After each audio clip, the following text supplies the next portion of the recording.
Esa noche de Navidad entendí que una cena podía destruir lo que quedaba de mi dignidad. Tú solo sirves para limpiar baños, vieja inútil. Las palabras de Ignacio resonaron en el comedor como un portazo. Todos rieron. Mi cuñado soltó una carcajada. La madre de Ignacio aplaudió como si hubiera escuchado el mejor chiste del año.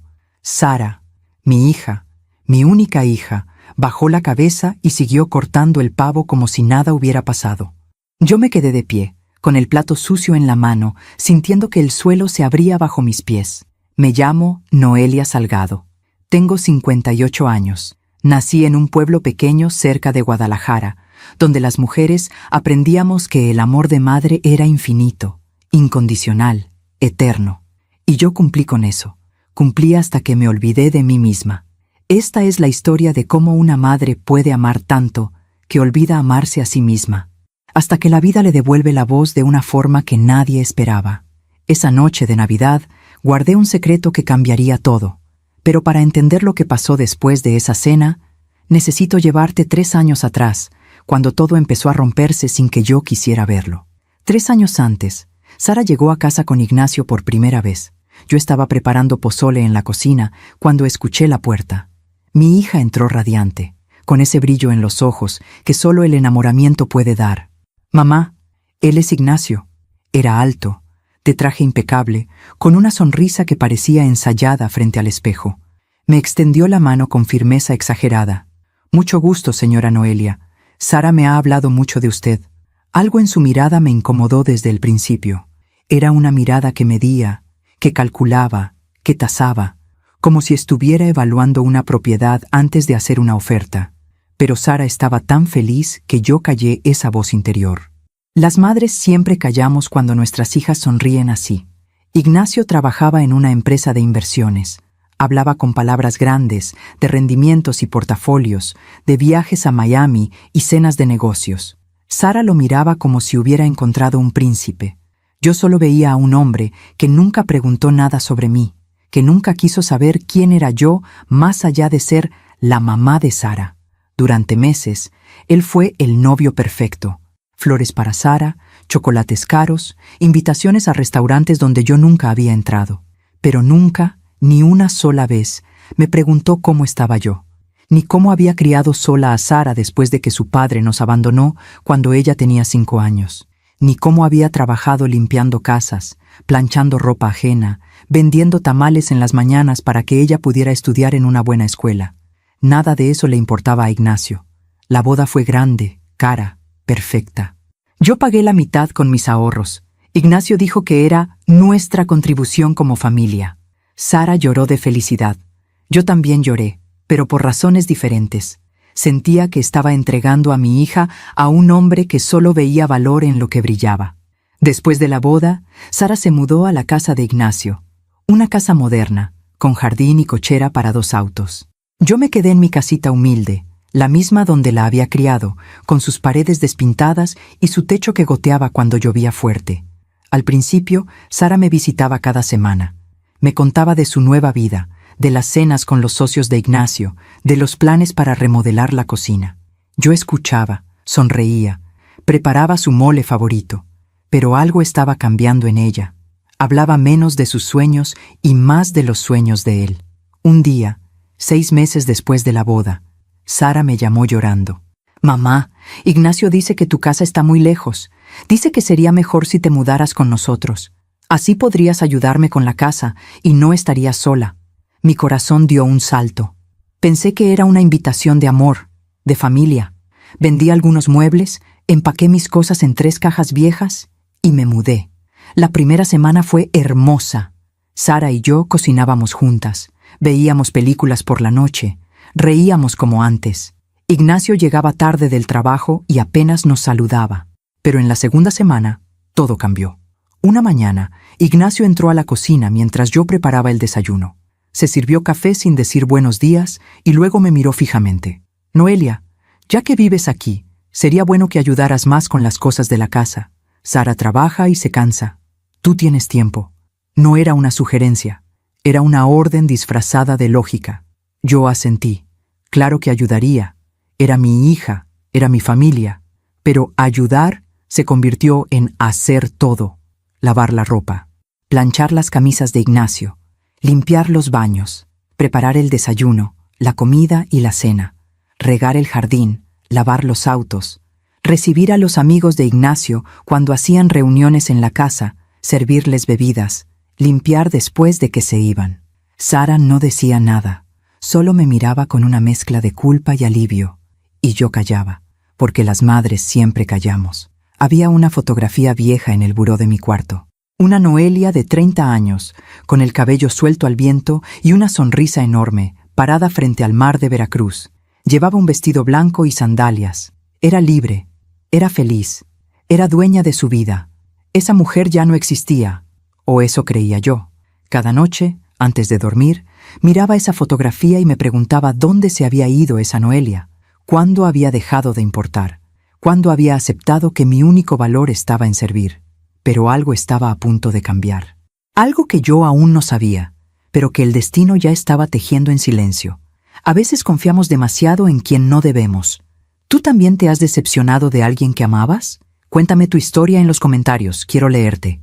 Los primeros meses en esa casa, yo intentaba convencerme de que todo estaba bien. Me levantaba a las 6 de la mañana antes de que saliera el sol. Preparaba café de olla con canela, el que a Sara le encantaba desde niña. Ponía la mesa con cuidado, doblaba las servilletas como me había enseñado mi madre. Planchaba la camisa de Ignacio mientras escuchaba el noticiario en la radio. Limpiaba el baño principal, el de visitas, la cocina. Regaba las plantas del jardín. Preparaba el almuerzo y lo dejaba listo en la estufa. Todo eso antes de las 10 de la mañana. Sara salía corriendo al trabajo, siempre tarde, siempre estresada.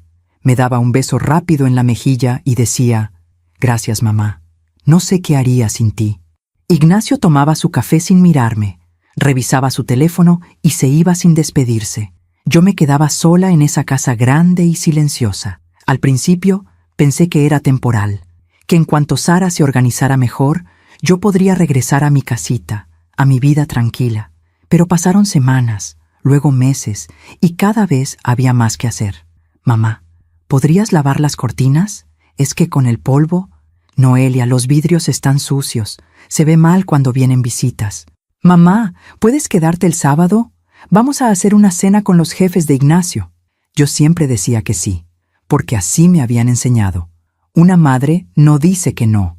Una madre se sacrifica. Una madre da todo sin esperar nada a cambio. Pero algo dentro de mí empezaba a apagarse. Recuerdo una tarde de domingo, 3 meses después de haberme mudado. Yo estaba en la cocina preparando chiles en nogada para una comida familiar que Ignacio había organizado. Mis manos estaban manchadas de granada. Mis pies me dolían de estar parada tanto tiempo. Había estado cocinando desde las 7 de la mañana. Sara entró a la cocina, hermosa con su vestido nuevo, maquillada, perfumada. «Huele delicioso, mamá. Eres la mejor». Me abrazó rápido y salió corriendo a atender a los invitados. Yo me quedé mirando mis manos arrugadas, manchadas, cansadas, manos que habían trabajado toda una vida, manos que ya no sabían descansar. Desde la sala escuchaba las risas, las conversaciones, el tintineo de las copas. Ignacio contaba una anécdota de negocios. Todos reían. Sara reía también, con esa risa nueva que había aprendido desde que se casó. Una risa educada, controlada, perfecta. Yo serví la comida. Puse cada plato con cuidado. Nadie dijo gracias. Nadie preguntó si yo iba a sentarme a comer con ellos. Comí sola en la cocina, de pie, con el plato sobre la barra, escuchando las voces del otro lado de la pared. Esa noche, cuando todos se fueron y la casa volvió a estar en silencio, lavé montañas de platos, guardé las sobras, barrí el comedor, recogí las servilletas sucias, limpié las manchas de vino en el mantel. Eran las 2 de la mañana cuando finalmente subí a mi cuarto. Me senté en la cama y miré la fotografía de Veracruz.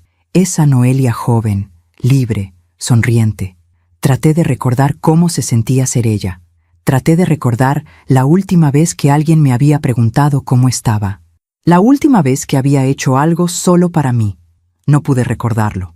Esa noche lloré en silencio, con la almohada tapando mi boca para que nadie me escuchara. Lloré por esa mujer de la fotografía. Lloré por la Noelia que había dejado de existir. pero todavía no entendía que las cosas iban a empeorar mucho más antes de mejorar. Pasó el tiempo y yo me convertí en invisible. Ignacio dejó de saludarme por completo. Entraba y salía de la casa como si yo fuera un mueble más. Cuando necesitaba algo, lo ordenaba sin mirarme. El baño está sucio. Faltan cervezas en el refrigerador. Esta camisa tiene una arruga. Nunca, por favor. Nunca, gracias. Nunca, Noelia. Solo órdenes, solo exigencias. Y Sara, mi niña que yo había criado con tanto amor, que yo había cargado en mis brazos cuando lloraba, que yo había velado en sus noches de fiebre, que yo había defendido cuando el mundo era cruel con ella. Sara guardaba silencio. Al principio intentaba mediar. Ignacio, no le hables así a mi mamá. Pero él la miraba con esa mirada fría que tenía, y Sara bajaba la voz. Es que mi mamá entiende, ¿verdad, mamá? Y yo asentía, porque no quería causar problemas, porque no quería que mi hija tuviera conflictos en su matrimonio, porque pensaba que si yo me sacrificaba un poco más, si yo aguantaba un poco más, todo volvería a estar bien. Qué equivocada estaba. Una tarde, 6 meses después de vivir con ellos, decidí hacer algo por mí misma. Algo pequeño, insignificante, pero mío. Había visto un anuncio de una clase de pintura para adultos en el centro comunitario. Las clases eran los martes por la tarde, de 4 a 6. Costaban 200 pesos al mes. Yo tenía algo de dinero guardado, lo poco que me quedaba de la venta de mis muebles. Le dije a Sara durante el desayuno: «Hija, vi que hay unas clases de pintura. Pensé que podría ir los martes. Hace años que quiero aprender». Sara sonrió. «Qué bonito, mamá. Claro que sí. Te va a hacer bien». Me sentí feliz por primera vez en meses, ilusionada, como si una parte de esa Noelia de la fotografía estuviera despertando. Pero esa tarde, cuando estaba a punto de salir, Ignacio llegó temprano a casa. «¿A dónde vas?» A una clase de pintura». Me miró como si hubiera dicho algo absurdo. «¿Pintura? ¿A tu edad?» Se rió. Una risa seca, cruel. «Noelia, Sara me dijo que necesita que te quedes hoy. Vienen unos clientes importantes a cenar. Alguien tiene que preparar todo». Miré a Sara. Ella estaba en la sala, con el teléfono en la mano, sin levantar la vista. «Sara, es importante, mamá. Son clientes de Ignacio, por favor». Me quité el suéter que me había puesto. Guardé el bolso. Regresé a la cocina. Nunca volví a mencionar las clases de pintura. Esa noche, mientras preparaba medallones de res y ensalada César, mientras ponía la mesa con los platos buenos y las copas de cristal, mientras servía el vino y sonreía a los extraños que ni siquiera me veían, algo dentro de mí se rompió. Pero todavía no sabía que ese quiebre era necesario, que a veces hay que tocar fondo para encontrar la fuerza de levantarse. Los meses siguientes fueron una rutina de silencio y servicio. Me levantaba temprano, trabajaba todo el día, me acostaba tarde, y en medio de todo eso desaparecía un poco más cada día. Dejé de arreglarme. ¿Para qué? Nadie me miraba. Dejé de hablar en las comidas. ¿Para qué? Nadie me escuchaba. Dejé de tener opiniones, deseos, sueños. Me convertí en lo que ellos necesitaban que fuera. Una empleada sin sueldo, una sombra conveniente, una mujer sin voz. Pero la vida tiene formas extrañas de recordarnos quiénes somos. Un martes por la tarde, mientras limpiaba el cuarto de Sara, encontré una caja vieja debajo de su cama. Era una caja de zapatos donde ella guardaba recuerdos de su infancia, fotos, dibujos, cartas. Me senté en el suelo y abrí la caja con cuidado. Había una fotografía de Sara a los 7 años, con su uniforme de la escuela, abrazándome. Yo estaba flaca, cansada, pero sonreía. Sara tenía un dibujo en la mano, uno que había hecho para mí en la escuela. Lo saqué de la caja. Era un dibujo en crayola de 2 personas tomadas de la mano, una grande y una pequeña. Arriba decía con letras desparejas: «Mi mamá es la mejor del mundo. La amo, Sara». Me quedé mirando ese dibujo durante mucho tiempo. ¿Qué había pasado con esa niña que me amaba así? ¿Qué había pasado con esa madre que valía la pena ser amada? Guardé el dibujo en el bolsillo de mi delantal y seguí limpiando. Pero algo había cambiado. Una pequeña semilla de algo que todavía no podía nombrar había sido plantada. Mientras cuento todo esto, pienso en dónde estarás escuchándome. Escribe el nombre de tu ciudad en los comentarios. Las fracturas nunca llegan de golpe. Llegan como grietas invisibles que se van abriendo poco a poco hasta que un día miras y todo está roto. La primera fractura real, la que no pude ignorar, llegó un sábado por la mañana. Yo estaba en el jardín, podando las rosas que tanto trabajo me daba mantener vivas. El sol estaba fuerte y mis manos ya tenían callos de tanto trabajar.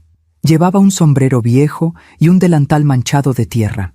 Ignacio salió de la casa con 2 de sus amigos, todos vestidos con ropa deportiva cara, listos para ir al club de golf. Se detuvieron cerca de mí. Yo los saludé con una sonrisa, como siempre hacía. «Buenos días». Ignacio ni siquiera volteó, pero uno de sus amigos, un hombre gordo de lentes oscuros, me miró de arriba abajo con esa mirada que las mujeres conocemos bien, esa mirada que mide, que juzga, que desprecia. «¿Es tu jardinera?», le preguntó a Ignacio. Ignacio se rió. «No, es mi suegra». Los 3 se rieron, pero no era una risa amable, era una risa que me convertía en chiste. «Bueno, al menos es útil», dijo otro de los amigos. Se fueron caminando hacia el coche, todavía riéndose. Yo me quedé ahí, de rodillas en la tierra, con las tijeras de podar en la mano, sintiendo algo frío recorrerme el pecho. ¿Al menos es útil? Esas palabras se me clavaron como espinas. Entré a la casa y me lavé las manos en silencio. Sara estaba en la cocina, tomando un jugo verde de esos que ahora tomaba para mantenerse delgada. «Mamá, ¿viste dónde dejé mi bolsa negra? La necesito para esta noche». No me preguntó cómo estaba. No notó la expresión de mi cara. No vio las lágrimas que yo estaba conteniendo. «En tu closet, hija. La colgué después de limpiarla». «Gracias, mamá. Eres un amor». Y se fue. Me quedé sola en la cocina, mirando mis manos arrugadas, manchadas de tierra y cloro. Manos que habían trabajado toda una vida para darle a mi hija un futuro mejor. Y ahora esas manos solo servían para limpiar la casa de un hombre que me veía como mueble. Pero yo seguía callando, seguía aguantando, porque creía que el amor de madre significaba eso: aguantar todo, perdonar todo, sacrificarse por todo. Todavía no sabía que el amor también significa respetarse a uno mismo. Las semanas pasaron y las fracturas se hicieron más grandes. Una noche, Ignacio organizó una cena con sus socios de trabajo. Eran 8 personas importantes, todos con trajes caros y relojes que brillaban. Sara se había arreglado como nunca, con un vestido azul elegante y el cabello recogido. Se veía hermosa, pero distante, como si fuera otra persona. Yo pasé todo el día cocinando. Hice camarones al ajillo, filete Wellington, risotto de hongos, ensalada con vinagreta de frambuesa. Puse la mesa con manteles blancos, velas, flores frescas. Todo tenía que ser perfecto. Cuando llegaron los invitados, yo serví la cena. Llenaba las copas de vino, traía los platos, retiraba los sucios. Me movía por el comedor como un fantasma silencioso. En un momento, una de las mujeres me detuvo. «Disculpa, ¿podrías traerme más pan?» «Claro, señora».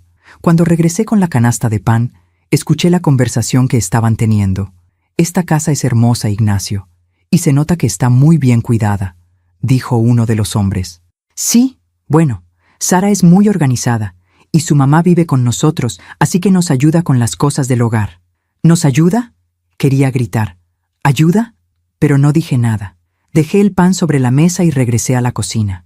Sara entró detrás de mí unos minutos después. «Mamá, todo está delicioso. Los invitados están encantados». La miré. «Mi hija, mi Sara, ¿por qué no estoy sentada en esa mesa contigo?». Las palabras salieron solas. No las había planeado, pero brotaron como algo que llevaba mucho tiempo enterrado. Sara se quedó callada. Abrió la boca para decir algo, pero no le salieron las palabras. «Mamá, es que son socios de Ignacio. Es una cena de negocios. Soy tu madre, Sara. Soy familia». «Lo sé, mamá, pero es complicado». «¿Complicado?». Sara se mordió el labio. Vi en sus ojos algo que me partió el corazón. Vergüenza. Mi hija sentía vergüenza de mí. «Mamá, tú no entiendes cómo son estas cosas. La gente de Ignacio es diferente. Tienen expectativas. ¿Y yo no cumplo con esas expectativas?». No respondió. Solo me miró con esos ojos tristes y culpables que me decían todo lo que sus palabras no podían. Salió de la cocina sin decir más. Yo me quedé ahí, de pie frente al fregadero, con las manos temblando. Por primera vez en mi vida, sentí que había perdido a mi hija. No por la muerte, no por la distancia, por algo peor, por la vergüenza de quien yo era. Esa noche lavé los platos llorando en silencio. Los invitados se fueron tarde, riendo y felices. Ignacio les dijo adiós en la puerta como el anfitrión perfecto. Sara sonreía a su lado, la esposa perfecta, y yo era la sombra perfecta. Subí a mi cuarto pasada la medianoche. Saqué la fotografía de Veracruz y la miré bajo la luz de la lámpara. ¿Dónde estás?, le pregunté a esa mujer joven y libre. ¿Dónde te fuiste? Pero ella solo me miraba desde el papel, congelada en un tiempo que ya no existía. Guardé la fotografía en el cajón de la mesita de noche, junto con el dibujo de Sara cuando era niña. 2 recuerdos de una vida que parecía haber sido solo un sueño. Los días se convirtieron en semanas, las semanas en meses. La rutina era siempre la misma: levantarme antes del amanecer, preparar el café, limpiar, cocinar, servir, callar, desaparecer. Pero algo estaba cambiando dentro de mí, algo pequeño, casi imperceptible, pero real. Una tarde, mientras planchaba las camisas de Ignacio, me quedé mirando una mancha de café en una de ellas. Era una mancha grande, difícil de quitar. Pensé en simplemente plancharla así, dejarla. ¿Qué importaba? Él nunca me daba las gracias de todas formas. Pero no lo hice. Froté la mancha con jabón, la remoqué, la lavé a mano hasta que salió. ¿Por qué? Porque todavía no estaba lista para revelarme. Porque todavía creía que si yo hacía todo perfecto, si yo era suficientemente útil, suficientemente invisible, suficientemente buena, entonces me querrían. ¡Qué tonta había sido! Un domingo por la tarde, Sara y yo estábamos solas en casa. Ignacio había ido al club con sus amigos. Yo estaba en la cocina preparando caldo de pollo cuando Sara entró y se sentó en la barra. «Mamá, necesito decirte algo». Mi corazón dio un salto. Hacía meses que Sara no se sentaba a hablar conmigo así. Solo nosotras dos. «Dime, hija, Ignacio y yo estamos pensando en remodelar la casa. Queremos hacer la cocina más grande, modernizar los baños, cambiar los pisos». «¡Qué bien, hija!». Sara jugaba con sus manos, nerviosa. «La cosa es que va a ser caro, y como tú estás viviendo aquí sin pagar renta ni nada…». Se detuvo. Yo sentí que el suelo se movía bajo mis pies. «¿Qué estás diciendo, Sara? No es que queramos cobrarte, mamá. Pero Ignacio dice que sería justo que contribuyeras de alguna forma, con dinero o… no sé, ayudando más con la casa». La cuchara de madera se me cayó de las manos. ¿Ayudando más? Sara, yo hago todo en esta casa. Todo.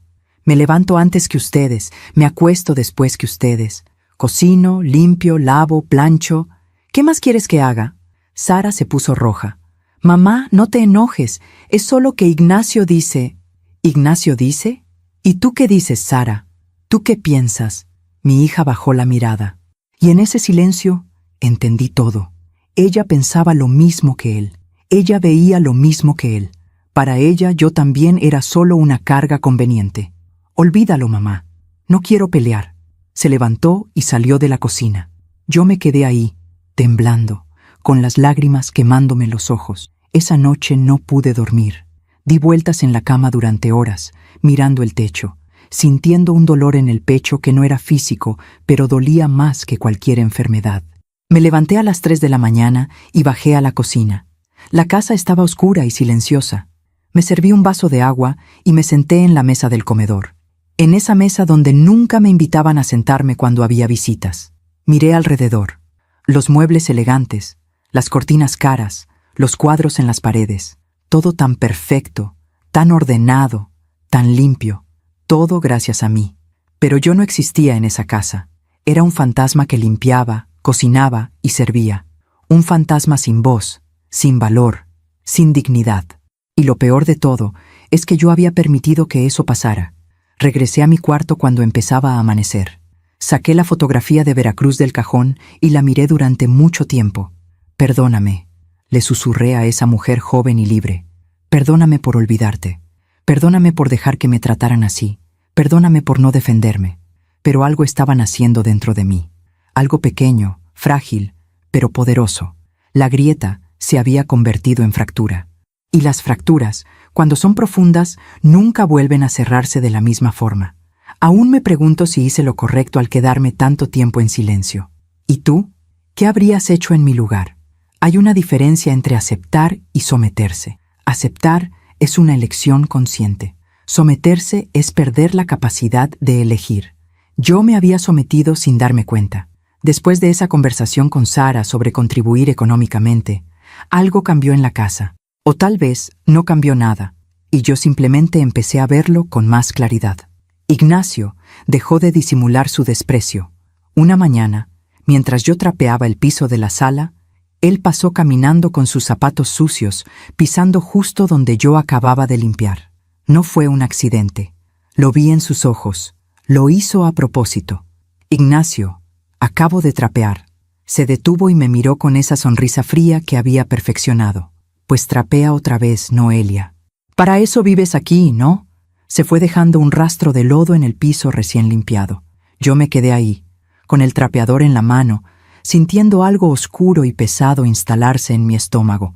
Pero no dije nada. Volví a limpiar el piso en silencio. Así se construye la sumisión. Un silencio a la vez. Las semanas siguientes fueron una espiral descendente.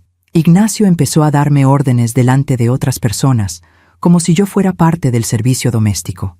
En las reuniones familiares, en las cenas con amigos, incluso en la calle. Un sábado fuimos los tres al supermercado. Sara necesitaba comprar cosas para una fiesta que iban a organizar. Yo los acompañé porque Ignacio dijo que necesitaban alguien que cargara las bolsas. Mientras caminábamos por los pasillos, Ignacio iba echando cosas al carrito sin mirar precios. Vinos caros, quesos importados, carnes selectas. Sara iba a su lado, revisando una lista en su teléfono. Yo empujaba el carrito detrás de ellos, invisible. En la fila para pagar, Ignacio se dio cuenta de que había olvidado algo. Noelia, ve por unas servilletas. Las rojas, de la marca Cara. No era una petición, era una orden. Fui prácticamente corriendo, buscando las servilletas entre los pasillos. Cuando regresé, ya habían terminado de pagar. Ignacio me extendió todas las bolsas. Lleva esto al coche. Nosotros vamos a la cafetería. Miré a Sara, esperando que dijera algo. Que dijera, mamá, ven con nosotros, o dejemos las bolsas en el coche juntos. Pero ella solo revisaba su teléfono. Cargué 8 bolsas pesadas hasta el estacionamiento, bajo el sol ardiente de mediodía. Mis brazos temblaban del esfuerzo. Mis pies me dolían. Tenía 58 años y cargaba como si tuviera 20. Cuando terminé de acomodar todo en el coche, me senté en el asiento trasero y esperé. Pasó media hora, 40 minutos, 1 hora. Finalmente aparecieron, riéndose, con vasos de café helado en las manos. «Perdón por la tardanza», dijo Sara, sin mirarme realmente. «Nos encontramos con unos amigos. No me habían traído nada de tomar. Ni siquiera habían pensado en mí». Durante el camino a casa, escuché a Sara y a Ignacio hablar sobre la fiesta, sobre quiénes iban a invitar, sobre qué música iban a poner. Yo miraba por la ventana, con la garganta seca, preguntándome en qué momento me había convertido en esto. En nadie. Pero lo peor no eran las órdenes ni los desprecios públicos. Lo peor era la forma en que yo misma había empezado a creer que eso era lo que merecía. Había noches en las que me miraba al espejo del baño y no reconocía a la mujer que me devolvía la mirada. Tenía el cabello gris y descuidado, la piel opaca, los ojos apagados, la ropa vieja y manchada. ¿Cuándo había dejado de importarme? ¿Cuándo había aceptado que mi única función era servir? Una tarde encontré un vestido viejo en mi closet. Era un vestido azul con flores blancas que había comprado años atrás, cuando todavía salía con amigas, cuando todavía tenía una vida propia. Me lo probé y me quedaba flojo. Había perdido peso sin darme cuenta. El trabajo constante, el estrés, las noches sin dormir pensando en todo lo que tenía que hacer al día siguiente. Me miré en el espejo con ese vestido puesto y me eché a llorar. Esa mujer del espejo no era yo. No podía ser yo, pero lo era. Me quité el vestido y lo guardé al fondo del closet. No tenía sentido conservar ropa bonita. Ya no había ocasiones para usarla. Ya no había nadie que me viera. Los meses pasaron y la dinámica de la casa se volvió más tóxica. Ignacio empezó a hacer comentarios sobre mi edad, sobre mi apariencia, sobre mi inutilidad para cualquier cosa que no fuera limpiar y cocinar. Noelia, ya estás vieja para entender cómo funciona el mundo moderno. ¿Para qué quieres un teléfono nuevo? Ni siquiera sabes usar el que tienes. A tu edad deberías estar agradecida de que alguien te dé techo. Y Sara, mi Sara callaba. O peor, a veces se reía. Una noche estábamos cenando los tres. Yo había preparado pozole, uno de los platillos favoritos de Sara desde que era niña. Había pasado horas cocinando, preparando todas las guarniciones, tostando el chile, limpiando el maíz. Puse los platos en la mesa y me senté con ellos. Últimamente ya ni siquiera me invitaban a sentarme, pero esa noche decidí hacerlo de todas formas. Era mi comida, mi esfuerzo. Merecía sentarme a la mesa. Ignacio me miró con fastidio. ¿No vas a traer las tortillas? Ya están en la mesa, respondí señalando la canasta. Están frías, necesitan calentarse. Me quedé mirándolo. Por un momento algo en mí se reveló, algo pequeño pero feroz. Puedes calentarlas tú mismo, el comal está prendido. El silencio que siguió fue pesado como una losa. Ignacio dejó la cuchara sobre la mesa con un golpe seco. Sara me miró con los ojos muy abiertos, como diciéndome que me callara, que no causara problemas. ¿Perdón?, dijo Ignacio, con esa voz peligrosamente calmada. Mi corazón latía tan fuerte que podía escucharlo en mis oídos, pero algo dentro de mí se había activado, algo que llevaba mucho tiempo dormido. Dije que puedes calentarlas tú. Mamá, ya voy yo, interrumpió Sara, levantándose rápidamente. No, Sara, tu mamá va a ir. ¿Verdad, Noelia? La forma en que dijo mi nombre, con tanto desprecio, con tanta crueldad. Sara me miraba suplicante. Mamá, por favor. Y ahí estaba de nuevo, la súplica de mi hija para que yo mantuviera la paz, para que yo tragara mi dignidad, para que yo siguiera siendo la que se somete. Me levanté sin decir palabra, calenté las tortillas, las puse en la mesa, me senté de nuevo, pero algo había cambiado. Esa pequeña chispa de rebeldía no se había apagado del todo. Seguía ahí, diminuta pero viva. Los días se hicieron más difíciles. Ignacio había encontrado una forma nueva de humillarme, la indiferencia absoluta. Ya no me daba órdenes directamente. Simplemente le decía a Sara lo que necesitaba, y Sara me lo transmitía. Mamá, Ignacio dice que la casa necesita una limpieza profunda este fin de semana. Mamá, Ignacio quiere que hagas ese pollo que hiciste la otra vez. Mamá, Ignacio necesita que laves su coche antes del mediodía. Mi hija se había convertido en intermediaria de mi propia humillación, y yo seguía obedeciendo, seguía limpiando, cocinando, sirviendo, porque en el fondo todavía creía que si yo era lo suficientemente buena, lo suficientemente útil, eventualmente me verían, me valorarían, me amarían. Qué ingenua había sido. Una tarde de jueves, mientras limpiaba el estudio de Ignacio, encontré algo que no debía haber visto. Era una conversación en su computadora que había dejado abierta. No era mi intención leer, pero algo llamó mi atención. Era un chat con uno de sus amigos. ¿Todavía vive tu suegra contigo?, escribía el amigo. Sí, la vieja inútil sigue aquí, respondía Ignacio. Pero al menos sirve para algo. Nos ahorra una fortuna en servicio doméstico, y ni siquiera tenemos que pagarle. Seguían varios emojis riéndose. Inteligente, hermano.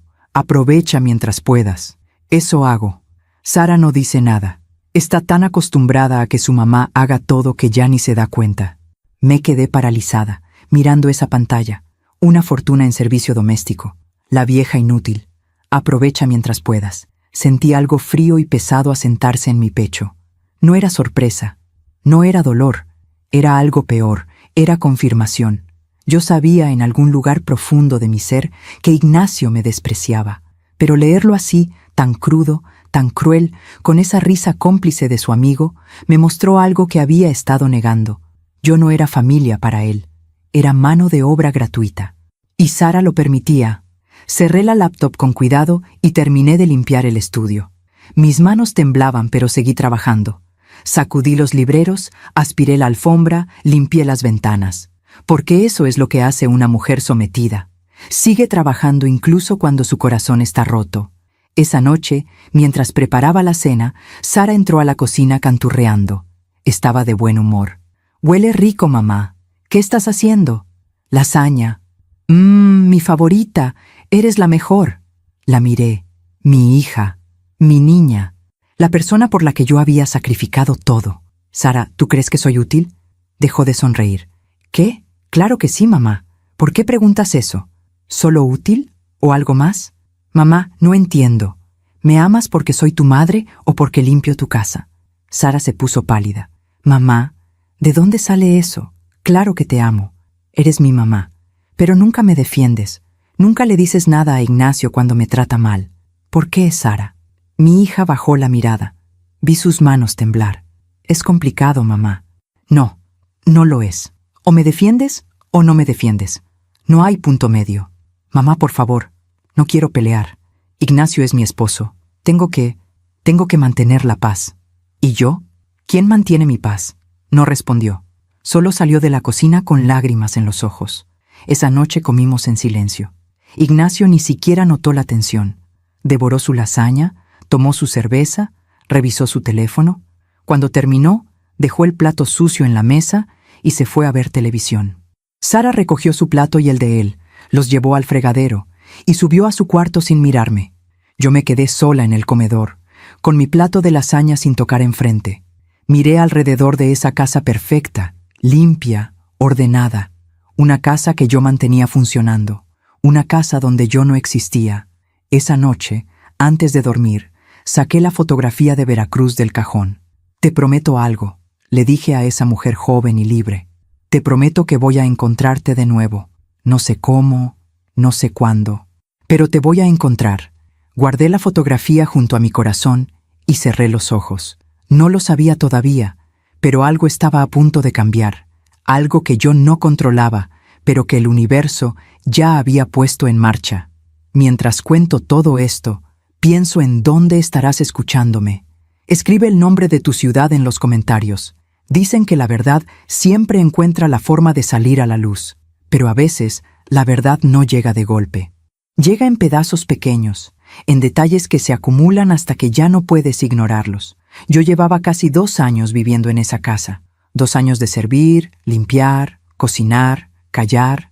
2 años de convertirme en sombra. Pero las sombras ven cosas que la gente no nota. Todo empezó una mañana de octubre. Yo estaba limpiando el cuarto de Sara mientras ella y Ignacio habían salido a desayunar. Me gustaba limpiar su cuarto cuando no estaban. Me permitía sentirme cerca de mi hija, aunque fuera solo tocando sus cosas, doblando su ropa, organizando sus perfumes. Mientras hacía la cama, algo cayó de entre las sábanas. Era un sobre blanco, cerrado, con el nombre de Ignacio escrito a mano. Lo recogí para ponerlo en su mesita de noche, pero algo me llamó la atención. El sobre estaba abierto por un lado, como si alguien lo hubiera rasgado con prisa. Dentro asomaba un papel. No debí leerlo, lo sé, pero algo en mí, esa nueva voz que había empezado a despertar, me empujó a hacerlo. Era una carta de un abogado. «Estimado señor Ignacio Mendoza, en referencia a su consulta sobre posibilidad de adquisición legal de propiedad ubicada en calle Jacarandas 247, le informamos que según el registro público de la propiedad, dicho inmueble permanece bajo titularidad única de la señora Noelia Salgado». Mi corazón dejó de latir por un segundo. Seguí leyendo, con las manos temblando. No existe copropiedad ni cesión de derechos. Para proceder con transferencia de titularidad se requiere consentimiento firmado de la propietaria actual. En caso de fallecimiento sin testamento, herencia pasaría automáticamente a descendiente directo. Señora Sara Mendoza, née Salgado. Leí la carta 3 veces para asegurarme de que entendía bien. Ignacio estaba investigando cómo quedarse con mi casa, la casita humilde donde había criado a Sara. La casa que había pagado trabajando doble turno durante 20 años. La casa que era lo único que me quedaba en el mundo. Y él quería quitármela. Pero lo peor no era eso. Lo peor era lo que venía después en la carta. Recomendamos documentar estado de salud mental y capacidad de decisión de la propietaria, especialmente considerando su edad avanzada. Dichos documentos pueden ser útiles en futuro proceso legal de incapacitación. Me senté en la cama, todavía sosteniendo la carta. Incapacitación. Querían declararme incapaz para quedarse con mi casa. No sé cuánto tiempo estuve ahí sentada, mirando esas palabras. Las lágrimas me nublaban la vista, pero seguía leyendo una y otra vez, como si al leerlo de nuevo pudiera cambiar lo que decía. Escuché el coche en la entrada. Metí la carta en el sobre rápidamente, lo dejé donde lo había encontrado. Terminé de hacer la cama con manos temblorosas. Cuando Sara y Ignacio entraron a la casa, yo estaba en la cocina, lavando los platos del desayuno, aparentando normalidad. Pero por dentro, todo había cambiado. Los días siguientes fueron extraños. Yo empecé a observar, a prestar atención, a ver lo que antes había ignorado. Noté que Ignacio pasaba mucho tiempo en su estudio con la puerta cerrada, hablando por teléfono en voz baja. Noté que Sara evitaba mi mirada más que antes. Noté que cuando hablaban entre ellos y yo entraba a la habitación, se callaban abruptamente. Una tarde, mientras limpiaba el estudio de Ignacio, vi que había dejado abierta una carpeta sobre su escritorio. Era una carpeta con documentos legales. Miré hacia la puerta. No había nadie. Abrí la carpeta con cuidado. Adentro había papeles sobre mi casa, avalúos de la propiedad, fotos del exterior e interior, cálculos de cuánto valdría si la remodelaban y la vendían. Había una nota escrita a mano por Ignacio. Ubicación excelente. Con remodelación podría venderse en 4.5 millones de pesos. Profit neto, 3.8 millones, después de inversión en remodelación. Plazo estimado, 6-8 meses una vez adquirida la propiedad. Sentí que me faltaba el aire. No solo querían mi casa, ya tenían un plan completo. Ya habían calculado cuánto dinero ganarían vendiéndola. Cerré la carpeta exactamente como la había encontrado. Salí del estudio. Bajé las escaleras despacio, aferrándome al barandal porque mis piernas temblaban. Me encerré en mi cuarto y me senté en la cama.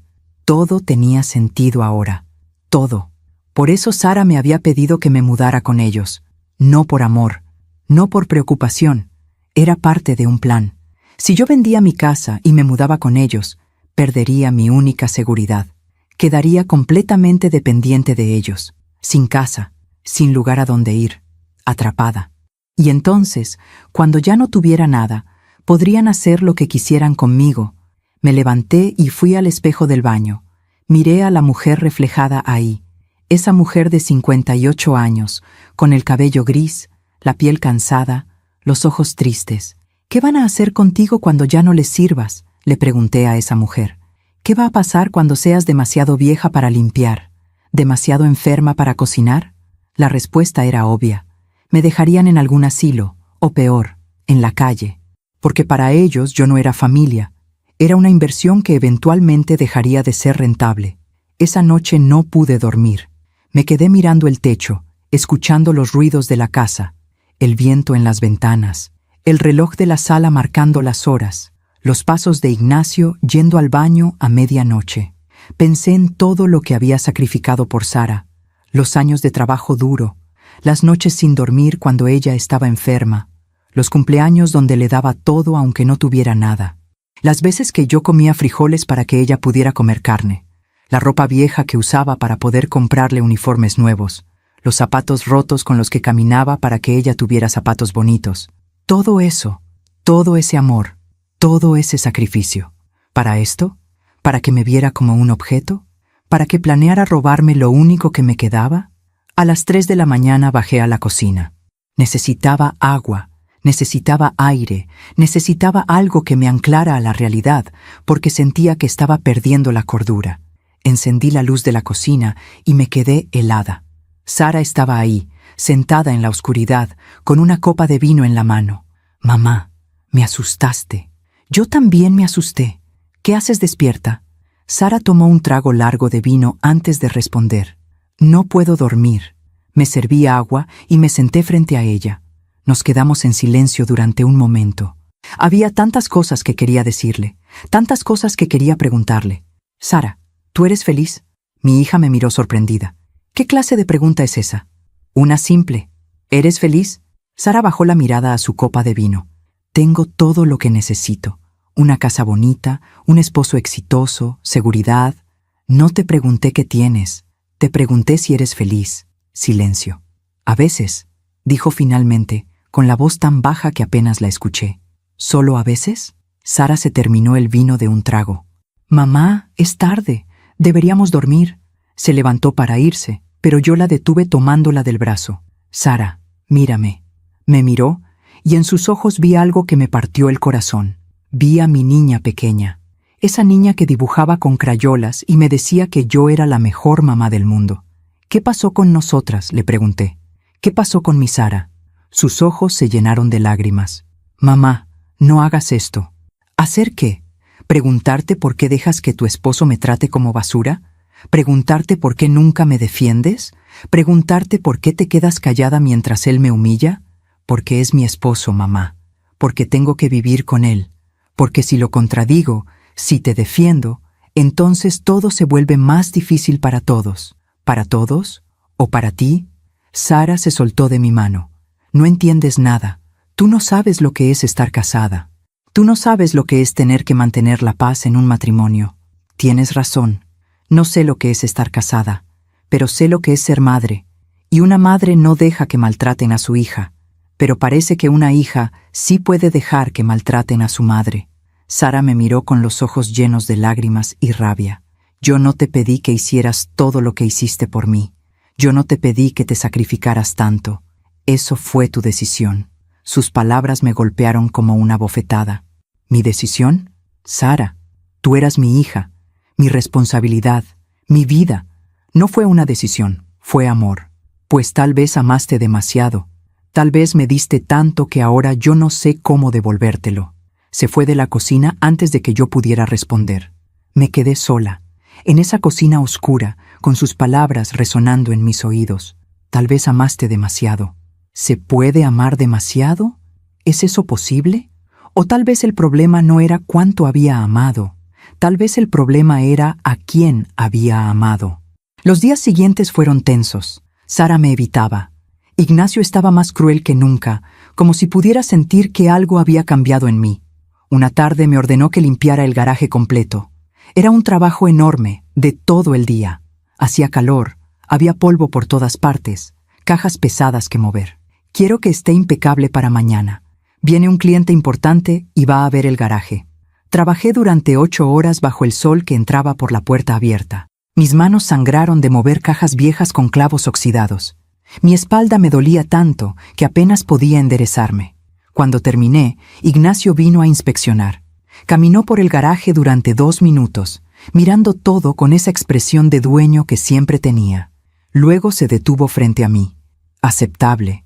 Eso fue todo. Aceptable. Ni gracias, ni reconocimiento.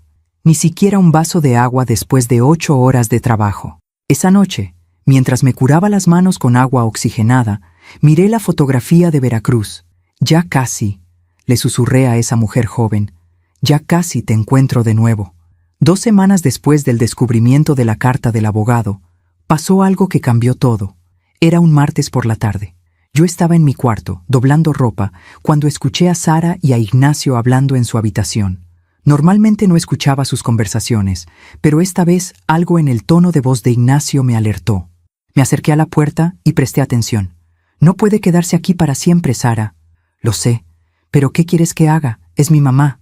Tu mamá que no paga renta, que no aporta económicamente, que solo gasta nuestros recursos. Ella hace todo en la casa, Ignacio. Eso vale. Sí, pero podríamos contratar a alguien que haga lo mismo y que no viva aquí. Alguien que venga, limpie y se vaya. Tu mamá está ocupando un espacio que podríamos usar como oficina o como cuarto de bebé si algún día... Se quedó callado. ¿Cuarto de bebé?, preguntó Sara. Es solo un ejemplo. El punto es que necesitamos ese espacio. Y tu mamá tiene una casa. Puede regresar ahí. Su casa está muy descuidada. Lleva 2 años vacía. Pues que la arregle, o que la venda y se compre algo más pequeño. Un departamento, un estudio, algo apropiado para una mujer de su edad que vive sola. Hubo un silencio largo. ¿Y si no quiere?, preguntó Sara con voz pequeña. Ignacio se rió. ¿No quiere? Sara, ella no tiene poder aquí. Vive en nuestra casa. Si le decimos que se tiene que ir, se va. Así de simple. No es tan simple, Ignacio. Es mi mamá. Exacto. Es tu mamá. No es mi mamá. Y esta es mi casa. Bueno, nuestra casa. pero yo pago todo, así que yo decido quién vive aquí y quién no. Otro silencio. ¿Me estás pidiendo que eche a mi mamá? No te estoy pidiendo que la eches. Te estoy pidiendo que hables con ella, que le expliques que sería mejor para todos si regresa a su casa. Lo dices bonito, con amor, pero lo dices. Y si se niega, entonces sí, la echamos. No escuché la respuesta de Sara porque me alejé de la puerta. Entré a mi cuarto y cerré con seguro. Me senté en la cama, temblando. Querían echarme. Después de 2 años de explotarme, de usarme, de humillarme, ahora querían deshacerse de mí como si fuera basura. Pero lo peor de todo era saber que Sara lo estaba considerando, que mi hija estaba pensando en echarme. Abrí el cajón de mi mesita de noche y saqué la fotografía de Veracruz. La miré durante mucho tiempo. Pronto, le prometí. Muy pronto. Porque algo estaba a punto de pasar. Algo que yo aún no sabía, pero que el destino ya tenía preparado. Algo que lo cambiaría todo. Hay momentos en la vida que dividen el tiempo en 2, el antes y el después. Para mí, ese momento llegó un miércoles gris de noviembre. Yo estaba limpiando el baño del 2º piso cuando escuché el teléfono de Sara sonar en su habitación. Ella había salido corriendo al trabajo y lo había olvidado sobre la cama. Normalmente no me metía con sus cosas, pero el teléfono sonó 3 veces seguidas. Pensé que podría ser una emergencia. Entré a su cuarto y miré la pantalla. Era un mensaje de la hermana de Ignacio, Fernanda, y lo que leí en la pantalla me heló la sangre. ¿Ya hablaste con tu mamá sobre lo que platicamos? Ignacio está desesperado por sacarla de ahí. Dice que no aguanta más tenerla en la casa. El mensaje anterior decía: mi hermano tiene razón. Tu mamá ya se pasó de la raya. 2 años viviendo gratis es demasiado. Además, si consiguen su casa, pueden hacer buen dinero. Mi hermano ya tiene todo calculado. Seguí subiendo en la conversación, con las manos temblando. Sara había respondido semanas atrás. Lo sé, Fer, pero es mi mamá.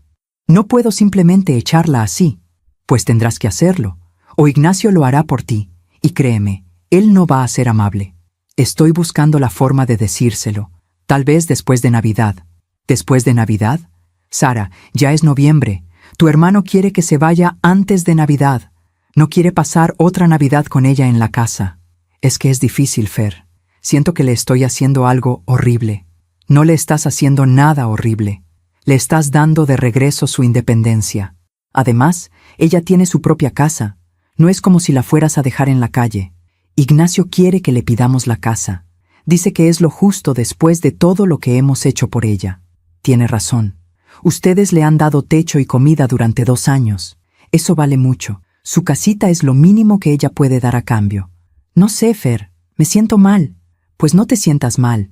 Piensa en tu futuro, en tus hijos. Esa casa vale dinero, dinero que ustedes necesitan. El teléfono se apagó en mis manos. Me quedé ahí parada, en medio del cuarto de mi hija, sintiendo que el suelo se abría bajo mis pies. No era solo Ignacio, era Sara también. Los 2 habían planeado esto. Los 2 querían mi casa. Los 2 querían deshacerse de mí. Y lo peor, Sara se sentía mal, pero lo iba a hacer de todas formas. No sé cómo bajé las escaleras. No sé cómo llegué a mi cuarto. Todo era borroso, como si estuviera caminando bajo el agua. Me senté en la cama y miré alrededor de ese cuarto pequeño donde había vivido los últimos 2 años. Las paredes blancas y vacías, la cama estrecha, el closet pequeño con mi ropa vieja, la mesita de noche con la fotografía de Veracruz. Esto era todo lo que tenía, este cuarto, esta fotografía, esta vida miserable. Pero no, todavía tenía algo más. Tenía mi casa, mi casita humilde en la calle Jacarandas, la casa que había pagado con el sudor de mi frente, la casa donde había criado a Sara, la casa que era lo único que me quedaba en el mundo. Y querían quitármela. Abrí el cajón de mi mesita de noche y saqué todos los papeles importantes que guardaba ahí. La escritura de mi casa, mi acta de nacimiento, mi identificación, algunos ahorros que tenía escondidos en un sobre, 3,500 pesos que había guardado de las propinas que a veces me daban cuando ayudaba con fiestas de los amigos de Sara. Miré esos papeles durante mucho tiempo. Luego los guardé todos en una bolsa de plástico y los escondí en el fondo de mi closet, detrás de las cajas de zapatos viejos. No sabía qué iba a hacer todavía, pero algo dentro de mí había despertado, algo feroz y decidido. No iban a quitarme mi casa, no iban a echarme como basura, no iban a seguir usándome. Ya no. Los días siguientes fueron los más difíciles de mi vida. Tenía que actuar normal, tenía que seguir limpiando, cocinando, sirviendo. Tenía que sonreír cuando Sara me hablaba. Tenía que callar cuando Ignacio me ordenaba cosas, pero por dentro todo había cambiado. Yo los miraba diferente ahora, los escuchaba diferente. Veía sus sonrisas falsas, sus palabras vacías, sus gestos calculados. Una noche, Sara me encontró mirando por la ventana de la cocina. «¿En qué piensas, mamá?» «En nada importante, hija». Se acercó y me abrazó por detrás. Yo sentí su cuerpo cálido contra mi espalda, su barbilla sobre mi hombro, como cuando era niña y me buscaba para que la consolara. «Te quiero, mamá». Esas 3 palabras que antes me llenaban el corazón, ahora me sonaban huecas. «Yo también te quiero, Sara». Pero mientras lo decía pensaba, ¿de verdad me quieres? ¿O solo quieres mi casa? Sara se separó de mí y se sirvió agua. «Mamá, necesito hablar contigo de algo importante». Mi corazón se aceleró. «Aquí viene», pensé. «Aquí viene la conversación donde me va a pedir que me vaya». «Dime, hija». Sara jugaba con el vaso de agua en sus manos, nerviosa. «Es sobre Navidad. Ignacio quiere hacer una cena grande este año. Invitar a sus padres, a sus hermanos, a algunos clientes importantes. Algo elegante. Está bien. Yo puedo cocinar lo que necesiten». «Sí, bueno, de eso quería hablarte. Ignacio dice que tal vez sería mejor contratar un servicio de banquetes, para que tú puedas disfrutar de la cena como invitada, sin tener que cocinar». La miré fijamente. «¿Como invitada?» «Sí, para que puedas sentarte a la mesa con nosotros, platicar, pasarla bien, sin preocuparte por la comida». Era mentira. Yo lo sabía. Ignacio no quería que yo disfrutara. Ignacio no quería que yo me sentara a la mesa. Pero Sara estaba tratando de venderme la idea como si fuera algo bueno para mí. «Entiendo», dije simplemente. «¿Sí? ¿No te molesta?» «No, hija. Hagan lo que quieran. Es su casa». La cara de Sara se iluminó. «Gracias, mamá. Sabía que entenderías». Se fue contenta, dejándome sola en la cocina. Pero yo sabía la verdad.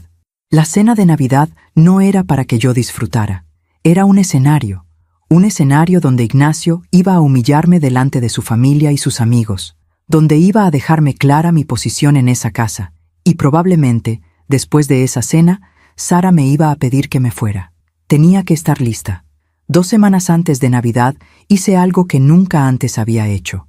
Salí de la casa sin decirle a nadie a dónde iba. Tomé el autobús hasta mi viejo vecindario, hasta la calle Jacarandas, hasta mi casa. Hacía 2 años que no la visitaba. Caminé despacio por esa calle que había sido mi hogar durante tantos años. Los mismos árboles, las mismas casas de los vecinos, las mismas grietas en la banqueta. Me detuve frente a mi casa y sentí que algo se rompía dentro de mí. Estaba descuidada, la pintura descarapelada, el jardín lleno de hierba, las ventanas sucias, la puerta con el candado oxidado. Saqué las llaves que siempre cargaba conmigo y abrí. El olor a encerrado me golpeó inmediatamente. Entré despacio, como si estuviera entrando a un museo de mi propia vida. Todo estaba cubierto de polvo, los muebles que había dejado, las cortinas viejas, las fotografías en las paredes. Caminé por la sala, por la cocina, por el cuarto que había sido de Sara. En cada rincón había un recuerdo. Las marcas en la pared donde medía a Sara cada cumpleaños, la mesa donde hacíamos la tarea juntas, la estufa donde le enseñé a hacer tortillas, el sillón donde nos acurrucábamos a ver películas los domingos. Esta casa era mi vida, mi historia, mi corazón. Y querían quitármela para venderla y hacer dinero. Me senté en el suelo de la sala y lloré. Lloré por todo lo que había perdido.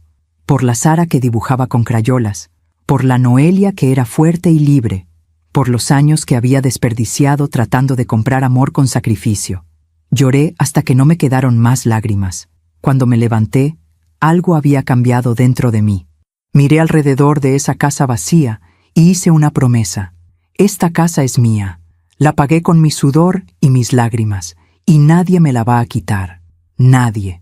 Salí de la casa, Cerré con llave y regresé. Cuando llegué, Sara me preguntó dónde había estado. Fui a hacer unos mandados. Mentí. Era la primera vez que le mentía a mi hija. Pero ya no era la misma mujer que había sido. Ya no era la mujer que decía la verdad para luego ser castigada por ella.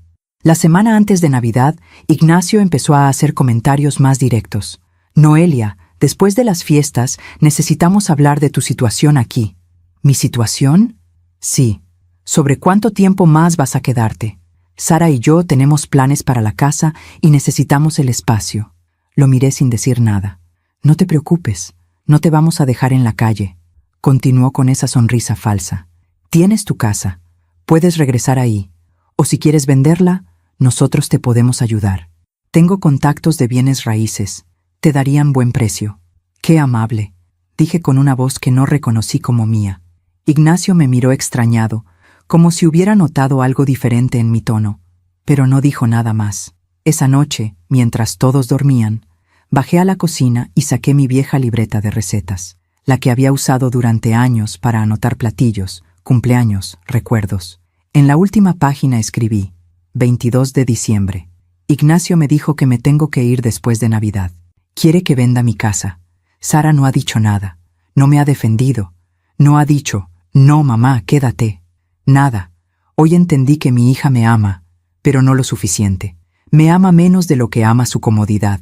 Me ama menos de lo que ama su matrimonio. Me ama menos de lo que ama el dinero. Y yo he sido tonta.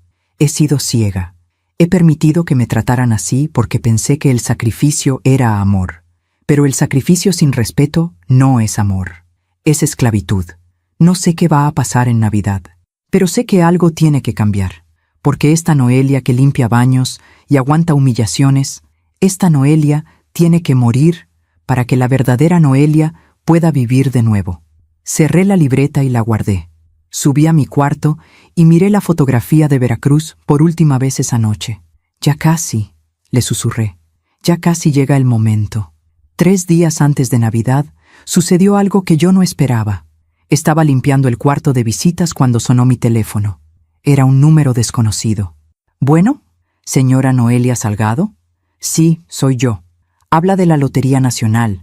Tenemos una noticia importante para usted. Mi corazón dejó de latir por un segundo. ¿Una noticia? El boleto que compró el mes pasado en el sorteo especial de Navidad resultó ganador. El mundo se detuvo. ¿Ganador? Sí, señora. Ganador del premio mayor. 27 millones de dólares. El teléfono casi se me cae de las manos. ¿Esto es una broma? No, señora. No es una broma. Necesitamos que venga a nuestras oficinas a validar su boleto y reclamar su premio. ¿Tiene el boleto en su posesión? Pensé en el boleto que había comprado hacía un mes. Un impulso tonto, después de encontrar 100 pesos en el bolsillo de un pantalón viejo. Había pasado por un puesto de lotería camino al mercado y lo había comprado sin pensarlo mucho. Sí, lo tengo. Perfecto. ¿Puede venir mañana a las 10 de la mañana? La dirección es... Anoté todo con manos temblorosas. Cuando colgué, me quedé parada en medio de ese cuarto, en shock. 27 millones de dólares. 27 millones de dólares. Subí corriendo a mi cuarto y busqué el boleto. Lo había guardado en un libro viejo, entre las páginas, sin darle importancia. Lo saqué con cuidado y lo miré. Los números, la fecha, el sello oficial. Era real. Me senté en la cama, sosteniendo ese pedazo de papel que valía 27 millones de dólares, y empecé a reír. Reí como no había reído en años. Reí hasta que las lágrimas me corrieron por las mejillas. Reí hasta que me dolió el estómago. El universo, el destino, Dios, quien fuera, me había escuchado. Miré la fotografía de Veracruz. Te encontré, le dije a esa mujer joven y libre. Finalmente te encontré. Guardé el boleto en un lugar seguro. No le dije nada a nadie. Esta era mi carta, mi salvación, mi libertad, y no la iba a mostrar hasta el momento perfecto, hasta la cena de Navidad. Aún me pregunto si hice lo correcto al quedarme callada tantos días. ¿Y tú? ¿Qué habrías hecho en mi lugar? La mañana del 24 de diciembre amaneció fría y gris. Yo me levanté a las 5, como siempre, pero esa mañana era diferente. Esa mañana todo era diferente. El día anterior había ido a las oficinas de la Lotería Nacional. Había validado mi boleto. Había firmado papeles. Había escuchado a los abogados explicarme el proceso. El dinero estaría disponible en mi cuenta en 72 horas. 27 millones de dólares.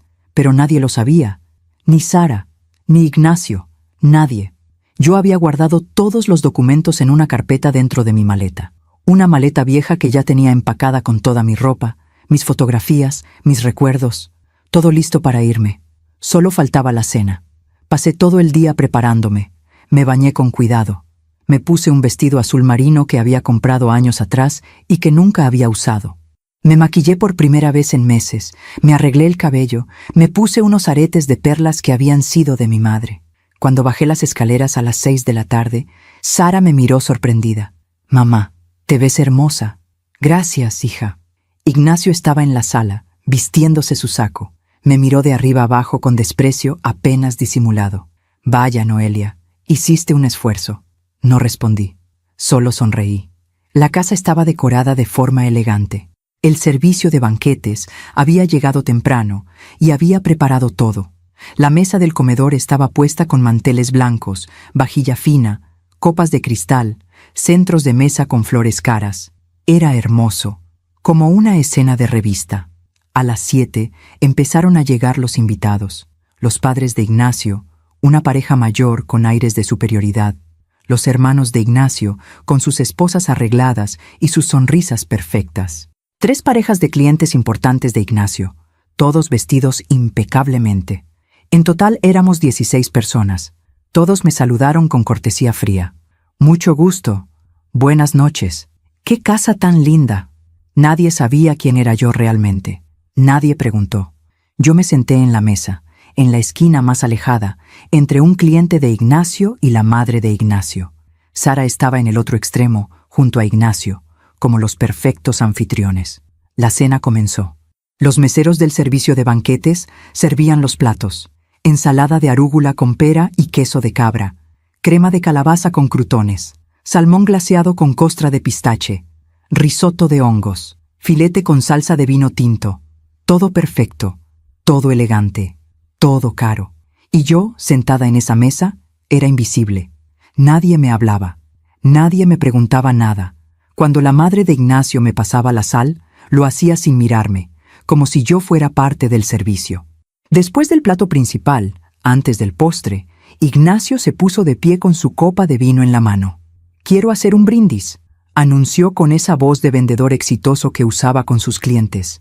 Todos levantaron sus copas. «Gracias a todos por acompañarnos esta Nochebuena. Sara y yo estamos muy contentos de compartir esta noche con nuestra familia y amigos más queridos». Sonrisas, aplausos suaves.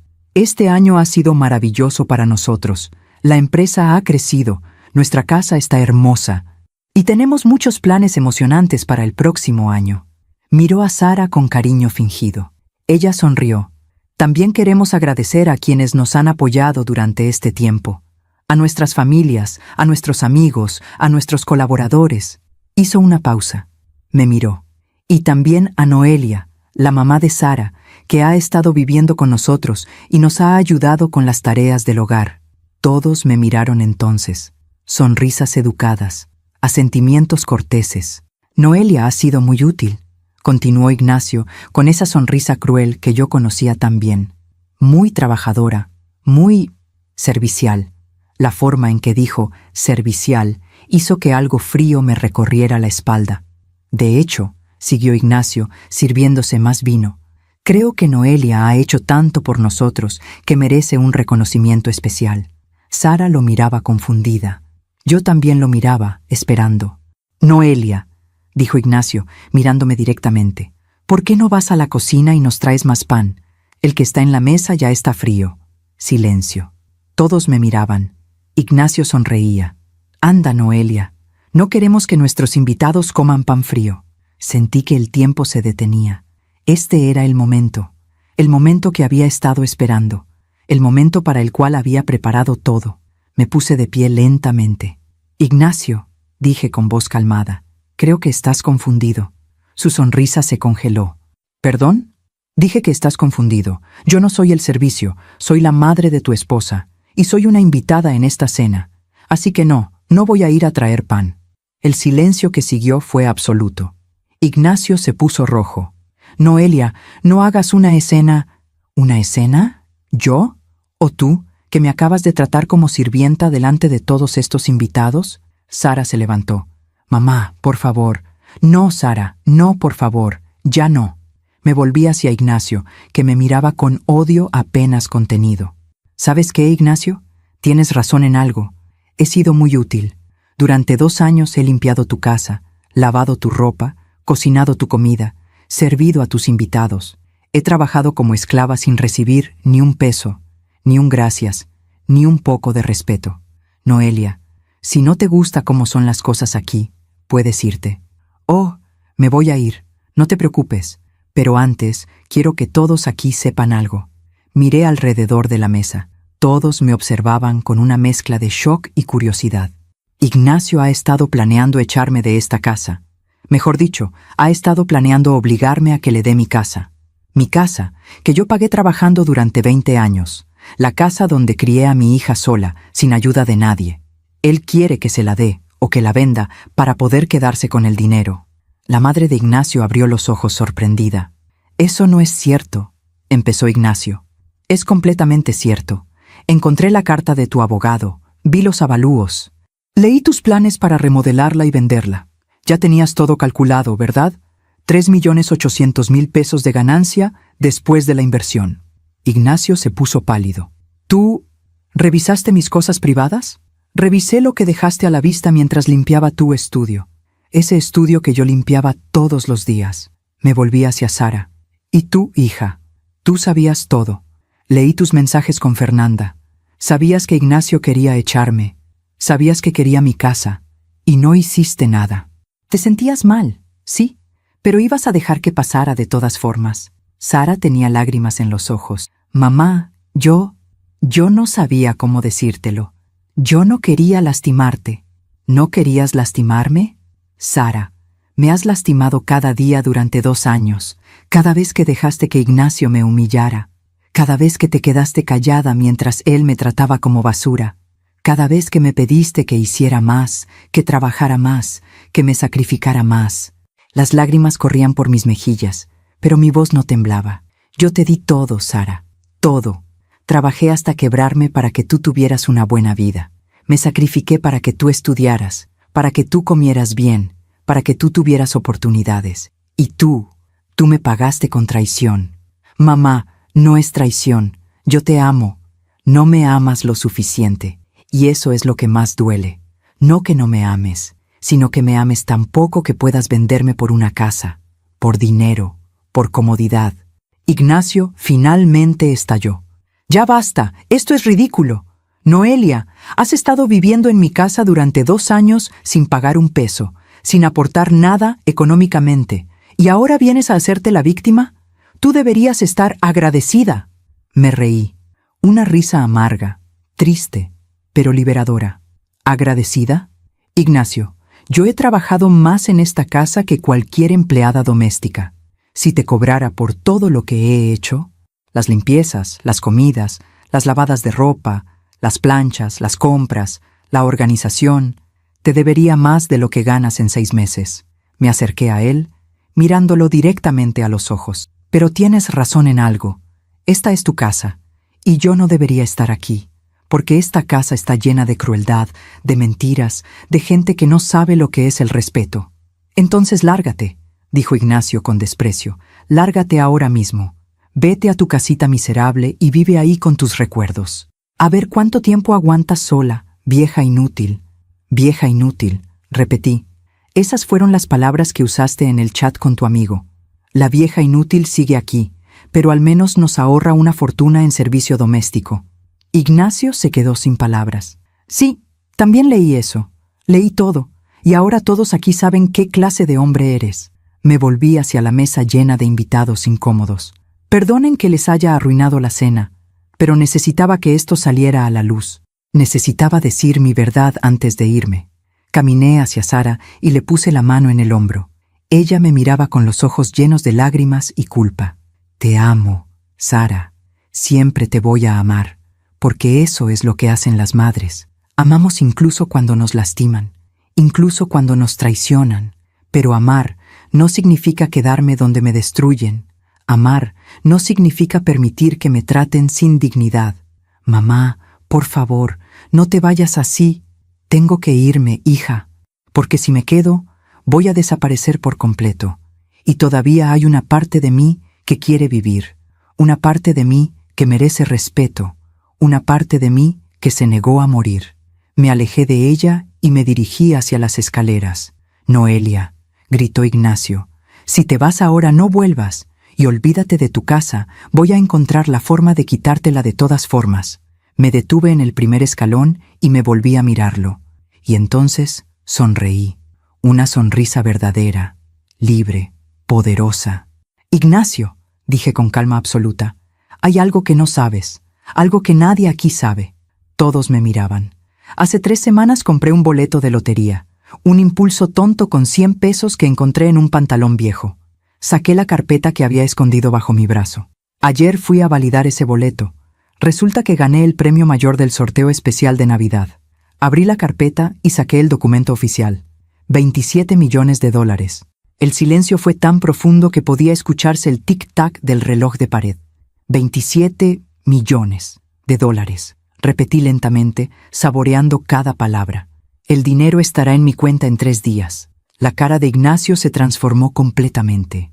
Del desprecio pasó al shock, del shock a la incredulidad, de la incredulidad a la codicia. Sogra, nosotros la amamos. Empezó a tartamudear, a tropezarse con sus propias palabras. Noelia, espera. Ha habido un malentendido. Yo nunca quise... Sara, dile a tu mamá que... No, lo interrumpí. No hay malentendido. Todo está muy claro. Tú me odiabas cuando pensabas que yo no tenía nada. Y ahora que sabes que tengo dinero, me amas. Pero tu amor no vale nada para mí. Porque no es amor, es codicia. Sara se levantó y corrió hacia mí. Mamá, por favor, escúchame. Yo sí te amo, de verdad, no por el dinero, te lo juro. La miré a los ojos. Vi desesperación ahí. Vi miedo. Vi pánico. Pero no vi amor verdadero. Sara, si me amaras de verdad, me habrías defendido cuando no tenía nada. Me habrías defendido cuando Ignacio me humillaba. Me habrías dicho, quédate, mamá, en lugar de planear cómo echarme. El dinero no cambia nada de lo que pasó. No borra los 2 años de maltrato. No borra tu silencio. Pero, mamá, te voy a dejar la casa, dije tranquilamente. Sus ojos se iluminaron con esperanza. ¿La casa? Sí. Esta casa donde he vivido estos 2 años. Te la dejo a ti. Solo a ti. No a Ignacio. A ti. Porque eres mi hija y te amo, aunque tú no hayas sabido amarme como merecía. Sara me abrazó, llorando. Gracias, mamá. Gracias. Te prometo que... No me prometas nada. La interrumpí suavemente. Solo espero que cuando tengas tus propios hijos, recuerdes esta noche. Recuerdes cómo se siente ser la madre que lo da todo y recibe humillación a cambio. Y espero que seas mejor madre de lo que fuiste hija. Me separé de ella y subí las escaleras. En mi cuarto, tomé la maleta que ya tenía preparada, la fotografía de Veracruz, el dibujo de Sara de cuando era niña, mi libreta de recetas, mis documentos, todo estaba listo. Bajé las escaleras por última vez. Los invitados seguían en la mesa, petrificados, como si acabaran de presenciar una obra de teatro. Ignacio estaba sentado con la cabeza entre las manos. Sara lloraba en silencio. Caminé hacia la puerta. Noelia, espera, intentó decir Ignacio una vez más. Adiós, Ignacio. Espero que encuentres paz algún día, y espero que aprendas que la gente no es útil o inútil. La gente es valiosa simplemente por existir, pero no creo que lo aprendas. Abrí la puerta. Afuera, un taxi ya me esperaba. Lo había llamado antes de bajar a cenar. Señora, ¿a dónde vamos?, preguntó el conductor. Miré hacia atrás una última vez. Vi la casa iluminada. Vi a Sara en la ventana, mirándome irse. Al aeropuerto, dije. Tengo un vuelo a Cancún a las 11 de la noche. El taxi arrancó. Y mientras nos alejábamos de esa casa, de esa vida, de ese dolor, saqué la fotografía de Veracruz y la miré. Ya te encontré, le susurré. Finalmente te encontré de nuevo. Las lágrimas corrían por mis mejillas, Pero eran lágrimas diferentes. Eran lágrimas de liberación. El avión despegó a las 11:40 de la noche. Yo estaba en el asiento junto a la ventana, mirando las luces de la ciudad hacerse cada vez más pequeñas. Cada luz que se alejaba era un recuerdo que dejaba atrás. Cada kilómetro de altura era un paso más hacia la libertad. En mi regazo descansaba la fotografía de Veracruz. La mujer joven de ese retrato finalmente había vuelto. No físicamente. Yo seguía teniendo 58 años, cabello gris, arrugas en la cara. Pero por dentro, esa mujer había regresado. La mujer que sabía su valor. La mujer que no aceptaba ser tratada como basura. La mujer que elegía su propia vida. Durante el vuelo no pude dormir. Pensaba en Sara. En su cara cuando le dije que le dejaba la casa, en sus lágrimas, en su desesperación. ¿Había sido muy dura con ella? No, había sido justa, porque el amor de madre no significa permitir que tus hijos te destruyan. El amor de madre también significa enseñarles con el ejemplo que toda persona merece dignidad, incluso las madres, especialmente las madres. Sara había aprendido de mí que el sacrificio era amor. Pero yo le había enseñado mal. Le había enseñado que una madre no tiene límites, no tiene necesidades, no tiene derecho a defenderse. Y ahora, al irme, le estaba enseñando algo nuevo, que el amor también requiere respeto, que el sacrificio sin reciprocidad no es amor, es abuso, que alejarse de quien te lastima no es egoísmo, es supervivencia. Tal vez algún día ella lo entendería, o tal vez no. Pero yo ya no podía seguir esperando a que ella cambiara. Tenía que cambiar yo. El avión aterrizó en Cancún a las 3 de la mañana. Cuando salí del aeropuerto y sentí el aire cálido del Caribe en mi cara, algo dentro de mí se abrió, como si hubiera estado conteniendo la respiración durante 2 años y finalmente pudiera inhalar. Tomé un taxi hacia el hotel que había reservado la noche anterior. Era un hotel pequeño, discreto, frente al mar. Nada lujoso, pero perfecto. Llegué a las 4 de la mañana. El recepcionista me dio la llave de mi habitación con una sonrisa soñolienta. Subí las escaleras, abrí la puerta y lo primero que vi fue el balcón con vista al mar. Dejé caer la maleta en el suelo y salí al balcón. El mar estaba oscuro, pero podía escuchar las olas, podía oler la sal, podía sentir la brisa. Me quedé ahí parada, con los ojos cerrados, y por primera vez en años sentí paz. Los primeros días en Cancún fueron extraños. No sabía qué hacer con tanto tiempo libre, tanto silencio, tanta libertad. Me levantaba cuando quería. Desayunaba en el balcón, mirando el mar. Caminaba por la playa descalza, sintiendo la arena entre los dedos de los pies. Leía libros que había comprado en una librería del centro. Me sentaba en cafés a tomar chocolate caliente y mirar a la gente pasar. Nadie me conocía, nadie me pedía nada. Nadie esperaba nada de mí. Era liberador y aterrador al mismo tiempo. Una tarde, mientras caminaba por la playa, me detuve a mirar a una familia. Un padre, una madre, 2 niños pequeños. Estaban construyendo un castillo de arena juntos, riendo, jugando. Vi a la madre. Era joven, tal vez 30 años. Estaba despeinada, con arena en la cara, la ropa mojada, pero estaba feliz, y sus hijos la miraban con adoración. Pensé en Sara cuando era niña, en cómo me miraba así, en cómo me necesitaba, en cómo yo era su mundo entero, cuándo había dejado de ser su mundo, cuándo me había convertido en una carga. Las lágrimas me quemaron los ojos, pero las contuve. Ya había llorado suficiente. Ahora era tiempo de sanar. A la semana de estar en Cancún, el dinero de la lotería llegó a mi cuenta. $27 millones aparecieron en mi cuenta bancaria un martes por la mañana. Revisé el saldo 3 veces para asegurarme de que era real. Lo era. Me senté en la cama del hotel, mirando esos números en la pantalla de mi teléfono, y no sentí la euforia que había imaginado. No sentí ganas de gritar o saltar o celebrar. Sentí responsabilidad, porque ese dinero no era solo mío. Era el resultado de años de trabajo, de sacrificio, de dolor que el universo me estaba compensando. Era mi segunda oportunidad, mi nueva vida, y no la iba a desperdiciar. Lo primero que hice fue buscar un abogado. Contraté a una mujer llamada Marcela, una abogada especializada en patrimonio y herencias. Le conté toda mi historia. Le mostré los documentos de mi casa. Le expliqué lo que Ignacio había intentado hacer. Necesito proteger todo, le dije. No quiero que nadie pueda tocar mi dinero. No quiero que nadie pueda quitarme mi casa. Necesito asegurarme de que si algo me pasa, todo esté en orden. Marcela me escuchó con atención y profesionalismo. Vamos a hacer un testamento muy claro, me dijo. Vamos a proteger todos tus bienes. Vamos a asegurarnos de que nadie pueda intentar declararte incapaz o manipularte. Y vamos a dejar todo por escrito de forma que no haya dudas. Trabajamos durante una semana entera. El testamento quedó así. La casa de la calle Jacarandas quedaría para Sara. Era la única herencia que le dejaría. No porque no la amara, sino porque necesitaba entender que el dinero no compra el amor que perdió.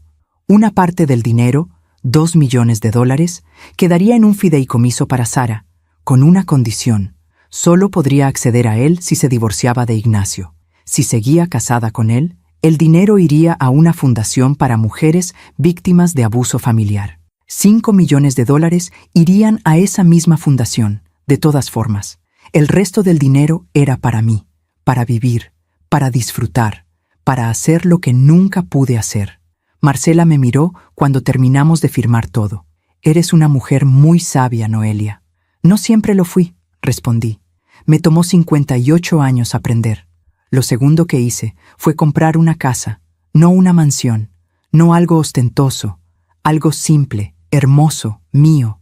Era una casa pequeña en una zona tranquila de Cancún, a 10 minutos del mar. 2 habitaciones, una cocina amplia con ventanas grandes, un jardín con palmeras, un porche donde podía sentarme a tomar café por las mañanas. Cuando entré a esa casa por primera vez como dueña, me quedé parada en medio de la sala vacía y lloré. Lloré por todos los años que había vivido sirviendo. Lloré por la dignidad que había perdido. Lloré por la hija que amaba, pero que no había sabido amarme de vuelta. Pero también lloré de felicidad, porque esta casa era mía, completamente mía. Nadie podía echarme, nadie podía humillarme aquí, nadie podía pedirme que limpiara algo que no quería limpiar.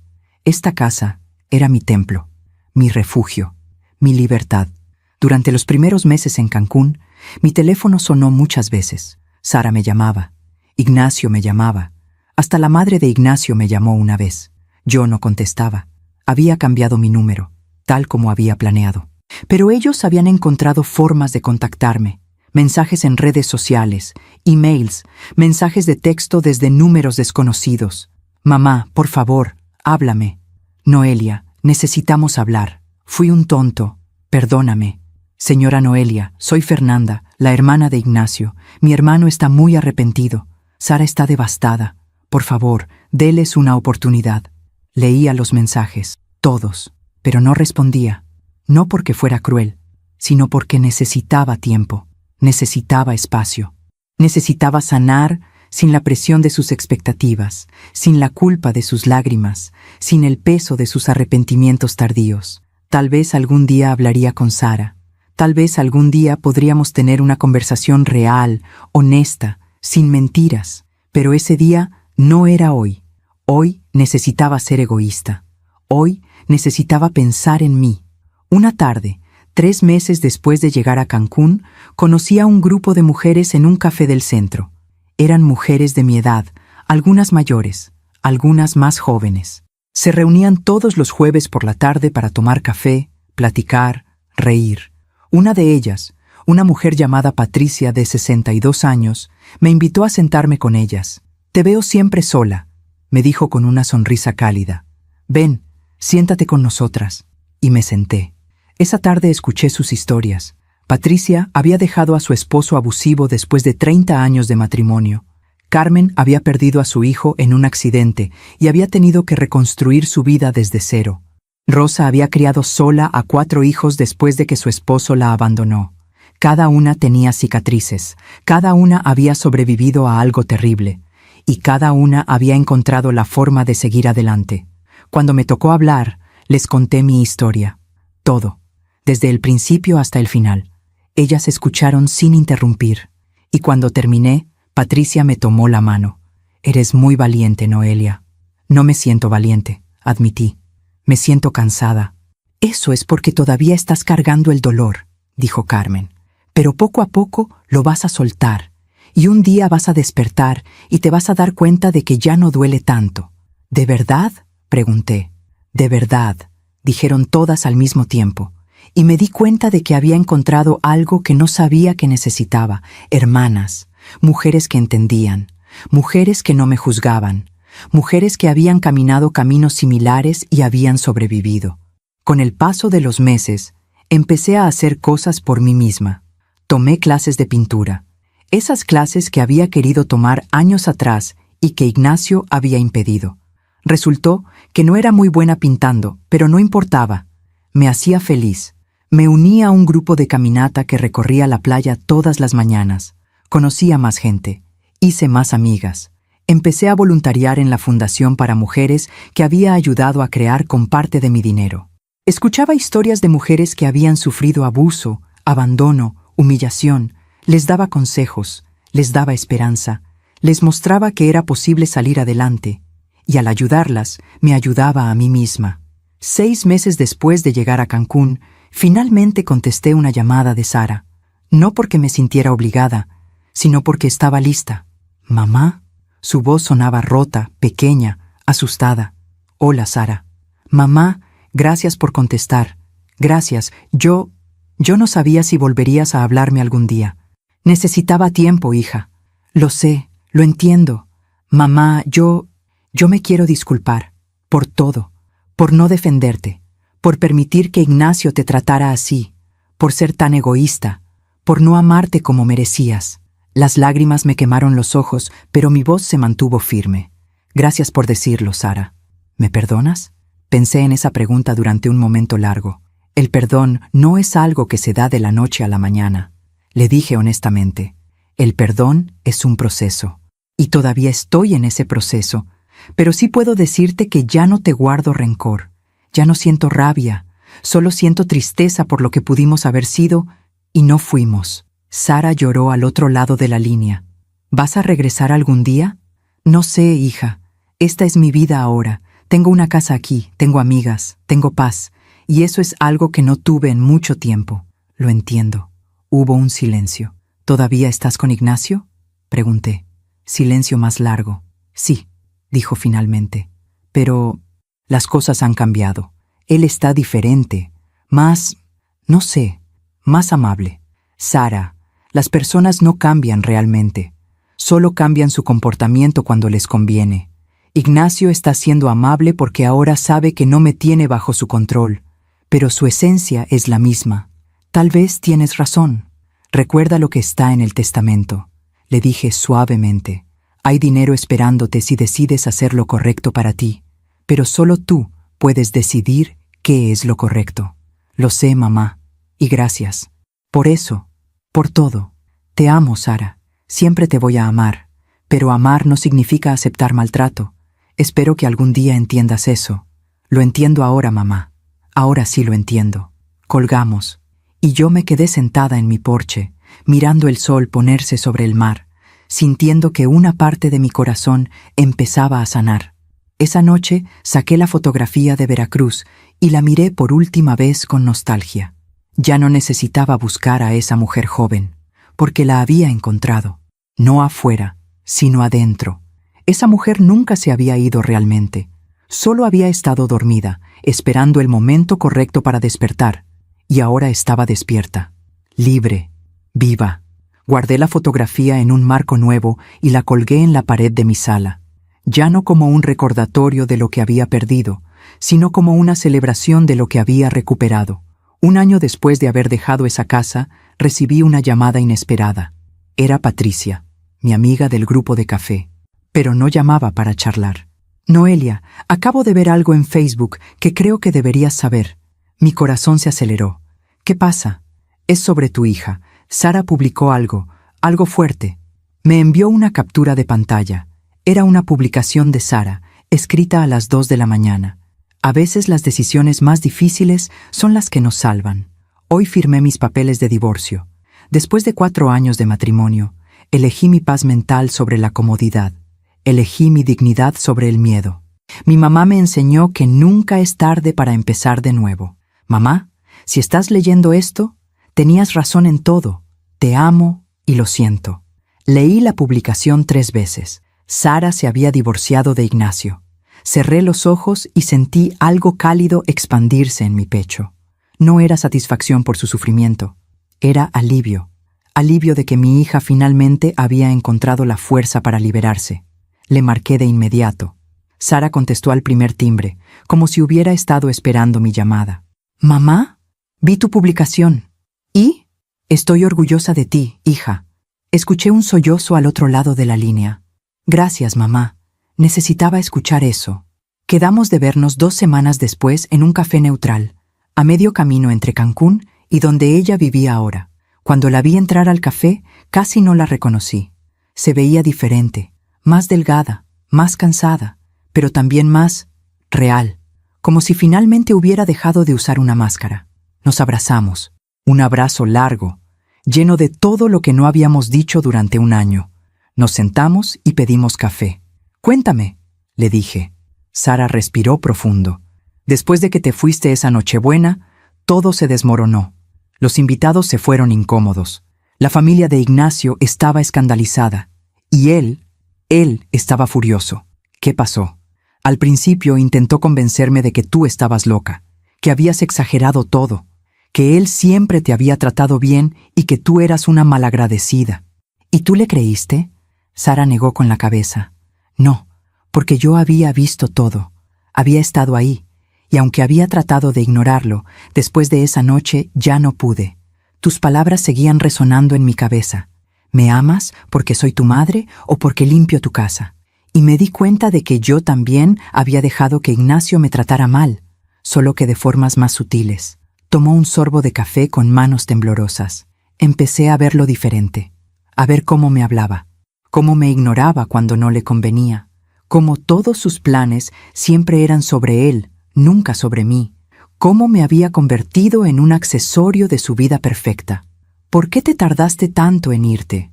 «Miedo», admitió. «Miedo de estar sola, miedo de fracasar, miedo de admitir que me había equivocado». Pero entonces pasó algo que lo cambió todo. Sara me contó lo que había pasado en los meses después de mi partida. Ignacio se había obsesionado con encontrarme, con convencerme de regresar. No porque me extrañara, sino porque quería acceso a mi dinero.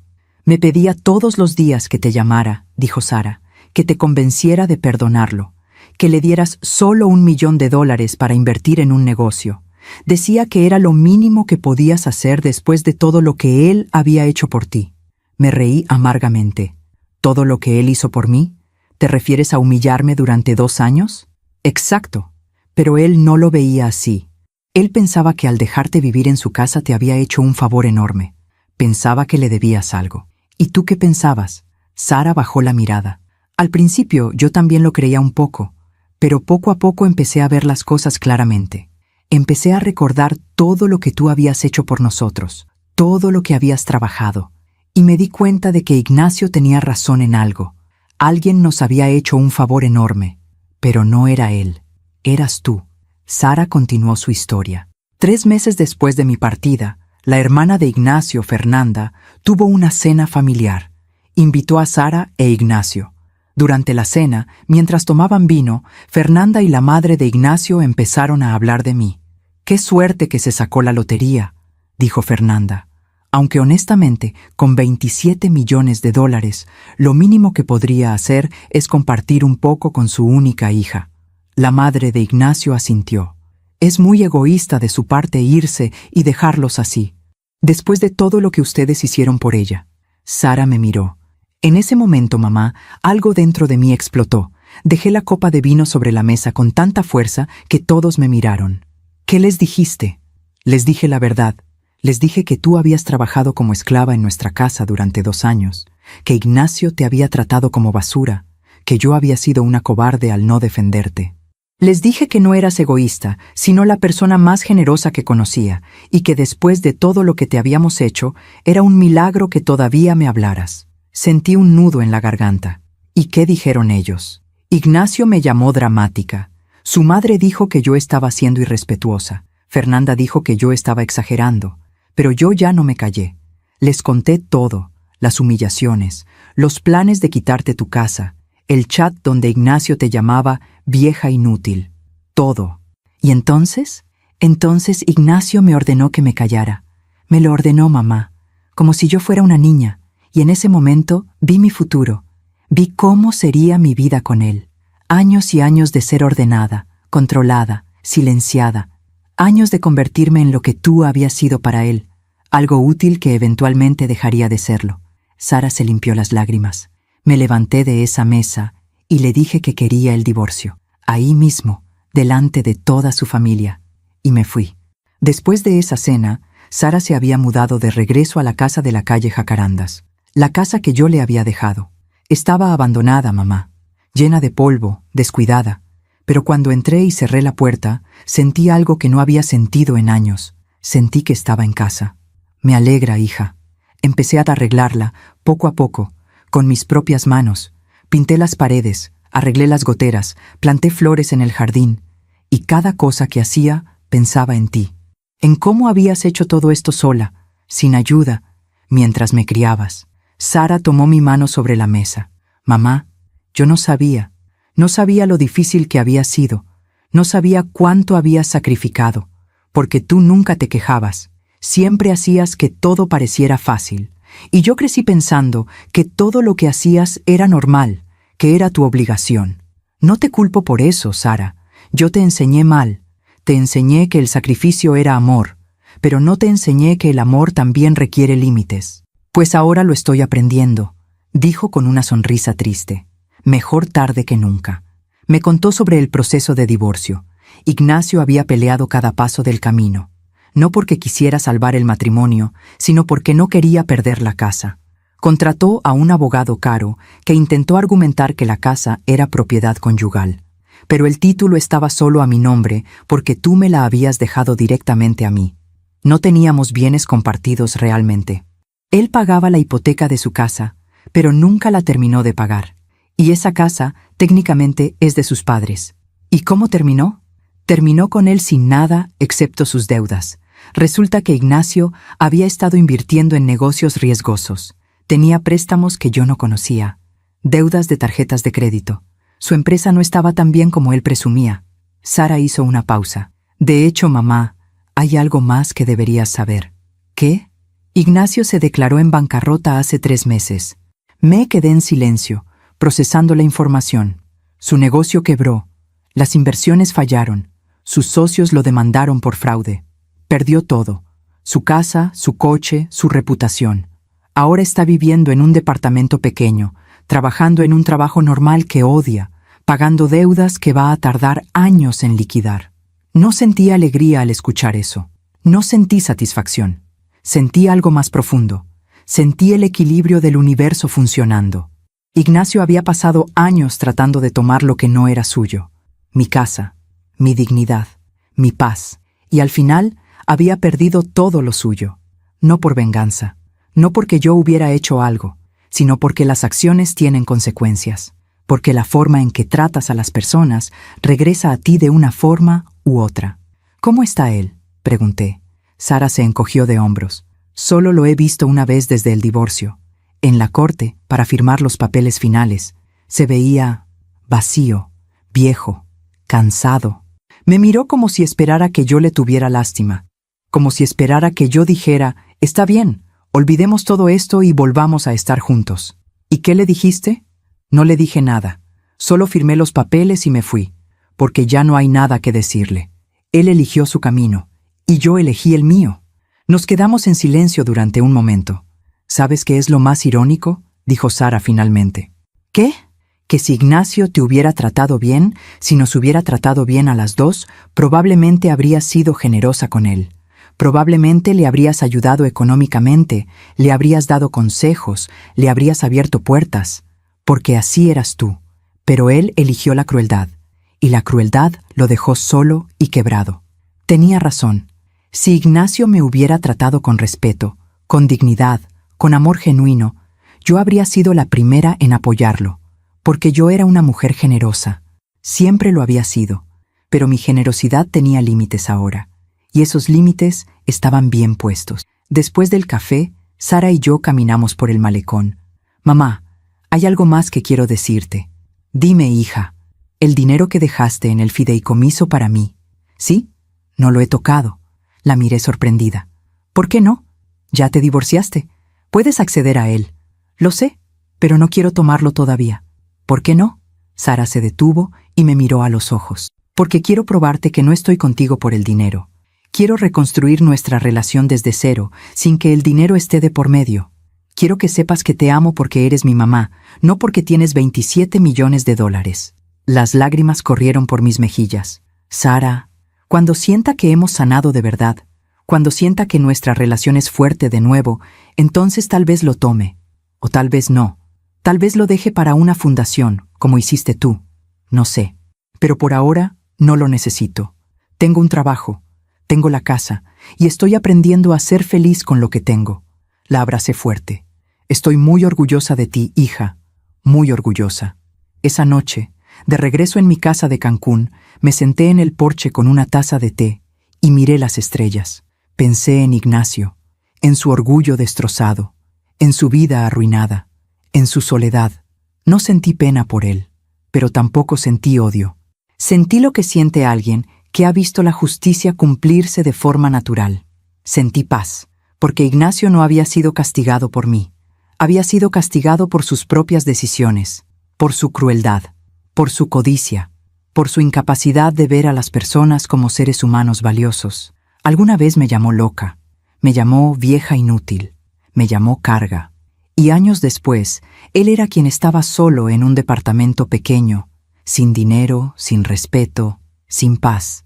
Mientras yo estaba en mi casa frente al mar, rodeada de amigas, haciendo trabajo que me llenaba el alma, reconstruyendo la relación con mi hija.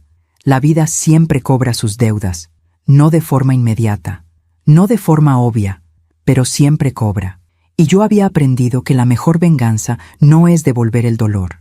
La mejor venganza es vivir bien, vivir libre, vivir feliz. Porque cuando tú vives bien, los que te hicieron daño tienen que ver cómo floreciste sin ellos. Tienen que ver cómo su veneno no te mató. Tienen que ver cómo te convertiste en algo hermoso a pesar de ellos, no por ellos. Y esa es la justicia más poética de todas. Han pasado 3 años desde aquella Nochebuena. 3 años desde que dejé esa casa con mi maleta y mi dignidad recuperada. 3 años desde que me subí a ese avión sin saber exactamente qué me esperaba, solo sabiendo que tenía que irme. Hoy tengo 61 años. Mi cabello sigue siendo gris, pero ahora lo llevo corto y arreglado. Mis arrugas siguen ahí, pero ya no me molestan. Son mapas de todo lo que he vivido, de todo lo que he sobrevivido, de todo lo que he aprendido. Sigo viviendo en mi casa pequeña de Cancún. Cada mañana me levanto y tomo café en el porche, mirando el jardín que yo misma planté. Palmeras, bugambilias, jazmines, todo crece aquí con tanta facilidad, como si la tierra supiera que necesito ver cosas hermosas después de tantos años de oscuridad. Sara me visita cada 2 meses.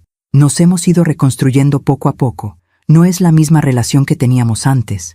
Es mejor, es más honesta, es más real. Ella sigue viviendo en la casa de la calle Jacarandas. La transformó completamente.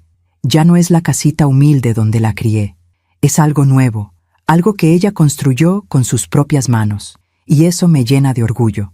Consiguió un trabajo como maestra en una escuela primaria. No gana mucho, pero es feliz. Me cuenta de sus alumnos, de los dibujos que le hacen, de las historias que le cuentan. Es curioso, mamá, me dijo en su última visita. Ahora entiendo por qué siempre guardabas mis dibujos de la escuela. Ahora entiendo ese amor que no pide nada a cambio. El mes pasado finalmente accedió al dinero del fideicomiso, pero no lo usó para ella. Lo donó completo a una escuela en su colonia que estaba a punto de cerrar por falta de fondos. Aprendí de ti, mamá, me dijo, que la riqueza verdadera no está en acumular, sino en compartir. Mi grupo de amigas del café sigue reuniéndose todos los jueves. Patricia, Carmen, Rosa y yo. 4 mujeres que han sobrevivido tormentas y que ahora disfrutan la calma. Hablamos de todo, de nuestros hijos, de nuestros pasados, de nuestros sueños para el futuro. Nos reímos mucho, lloramos cuando es necesario, nos apoyamos sin juzgar. Ellas me han enseñado que la familia no siempre es la de sangre. A veces la familia es la que eliges, la que te ve en tus peores momentos y se queda, la que celebra tus victorias sin envidia. La fundación que ayudé a crear se ha expandido. Ahora tiene 3 sedes en diferentes ciudades. Ayudamos a mujeres que salen de relaciones abusivas. Les damos refugio temporal, asesoría legal, apoyo psicológico, capacitación laboral. Voy a la sede de Cancún 2 veces por semana. Escucho historias que me rompen el corazón. Historias de mujeres que han vivido cosas peores que yo. Mujeres que han sobrevivido violencia física, abuso sexual, pobreza extrema. Y les digo lo mismo que alguien me dijo a mí. No es demasiado tarde. Nunca es demasiado tarde para empezar de nuevo. Algunas me creen, algunas no, pero planto semillas.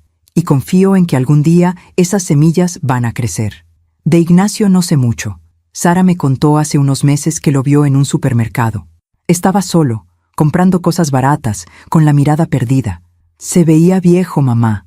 Mucho más viejo de lo que debería verse alguien de 42 años. No le pregunté más. No necesitaba saber. Ignacio vive con las consecuencias de sus decisiones. Igual que todos. Igual que yo. La diferencia es que yo elegí la bondad y él eligió la crueldad. Y cada elección construye el camino que caminamos. A veces, en las noches tranquilas, saco la fotografía de Veracruz. Ya no la necesito para recordarme quién era. Ahora la miro para celebrar quién soy. Esa mujer joven del retrato y esta mujer de 61 años son la misma persona. El tiempo no nos quita nuestra esencia, solo nos enseña a verla más claramente. Yo sigo siendo esa mujer libre, esa mujer fuerte, esa mujer que merece amor y respeto, solo que ahora lo sé, lo creo, lo defiendo. He aprendido tantas cosas en estos 3 años. He aprendido que el amor verdadero no te pide que desaparezcas. El amor verdadero te ve, te valora, te respeta. He aprendido que decir no te hace egoísta, te hace honesta. He aprendido que no puedes salvar a nadie que no quiere ser salvado, y que está bien alejarte de quien te lastima, incluso si es familia. He aprendido que la edad no es una sentencia. A los 58 años empecé de nuevo. A los 61 sigo construyendo, y planeo seguir construyendo hasta el último día de mi vida. He aprendido que la soledad elegida es mejor que la compañía que te destruye. Y he aprendido que el universo tiene formas misteriosas de equilibrar las cosas, no siempre de la forma que esperamos, no siempre en el tiempo que queremos, pero siempre, eventualmente, hay justicia. Hay momentos en que me pregunto, ¿y si me hubiera quedado? ¿Y si hubiera seguido aguantando? ¿Y si nunca hubiera ganado la lotería? La lotería fue una bendición, sí, pero no fue lo que me salvó. Lo que me salvó fue la decisión de irme. La decisión de decir basta, la decisión de creer que merecía algo mejor. El dinero solo facilitó el camino, pero yo habría encontrado la forma de irme de todas formas. Porque cuando una mujer decide que ya no va a permitir que la destruyan, nada la detiene. Esta mañana recibí un mensaje de Sara. Mamá, te amo. Gracias por enseñarme que nunca es tarde para cambiar. Gracias por mostrarme que el amor propio no es egoísmo. Es supervivencia. Gracias por no rendirte conmigo, aunque yo no te defendí cuando debía hacerlo. Eres la mujer más fuerte que conozco. Leí ese mensaje 3 veces y lloré. Lloré porque por fin, después de tantos años, mi hija me veía. De verdad me veía. No como la mamá que limpiaba y cocinaba. No como la mamá que se sacrificaba en silencio, sino como la mujer completa que siempre había sido, pero que nadie se había tomado el tiempo de conocer. Si estás escuchando esta historia y te sientes identificada, si sientes que estás viviendo para todos menos para ti, si sientes que has perdido tu voz, tu valor, tu esencia, quiero decirte algo, no es demasiado tarde. No importa cuántos años tengas, no importa cuánto tiempo hayas estado atrapada, no importa qué tan imposible parezca salir. Hay una mujer dentro de ti que está esperando ser libre, está esperando que le des permiso de existir. Está esperando que la defiendas. No necesitas ganar la lotería. No necesitas un milagro externo. Solo necesitas tomar la decisión de que tú también importas, que tu felicidad también cuenta, que tu vida también tiene valor. Y cuando tomes esa decisión, todo empieza a cambiar. Tal vez no de inmediato, tal vez no será fácil, pero va a cambiar, porque una mujer que sabe su valor es imparable. Mañana cumplo 62 años. Voy a hacer una fiesta pequeña aquí en mi casa. Sara va a venir. Mis amigas van a venir. Vamos a comer, a reír, a celebrar. Vamos a celebrar la vida, mi vida. Esta vida que casi pierdo tratando de ser lo que todos necesitaban que fuera. Esta vida que finalmente es mía. Y mientras escribo estas últimas palabras, mientras el sol se pone sobre el mar de Cancún, mientras escucho el sonido de las olas y siento la brisa cálida en mi cara, siento algo que no había sentido en décadas. Siento gratitud. Gratitud por el dolor que me enseñó. Gratitud por la traición que me liberó. Gratitud por la pérdida que me mostró lo que realmente importaba. Y gratitud por la mujer que me convertí cuando finalmente me atreví a defenderme. Si mi historia ayuda a una sola mujer a abrir los ojos, habrá valido la pena. Si ayuda a una sola hija a ver a su madre como un ser humano completo, habrá valido la pena. Si ayuda a una sola persona a entender que alejarse de quien te lastima no es crueldad, sino amor propio, habrá valido la pena, porque las historias tienen poder. Tienen el poder de sanar, de despertar, de transformar. Y esta es mi historia, la historia de Noelia Salgado, una mujer que perdió su voz durante 58 años y la encontró de nuevo cuando más la necesitaba. Una mujer que aprendió que nunca es tarde para empezar de nuevo. Una mujer que está viva, libre y finalmente en paz. Gracias por escucharme hasta el final. Si esta historia tocó tu corazón, suscríbete y activa la campanita para escuchar más historias de mujeres que transformaron su dolor en sabiduría. Cada día, una mujer, una lección de vida. Comparte esta historia con alguien que amas. A veces, una historia así puede cambiar todo un día. Que Dios te bendiga y hasta la próxima.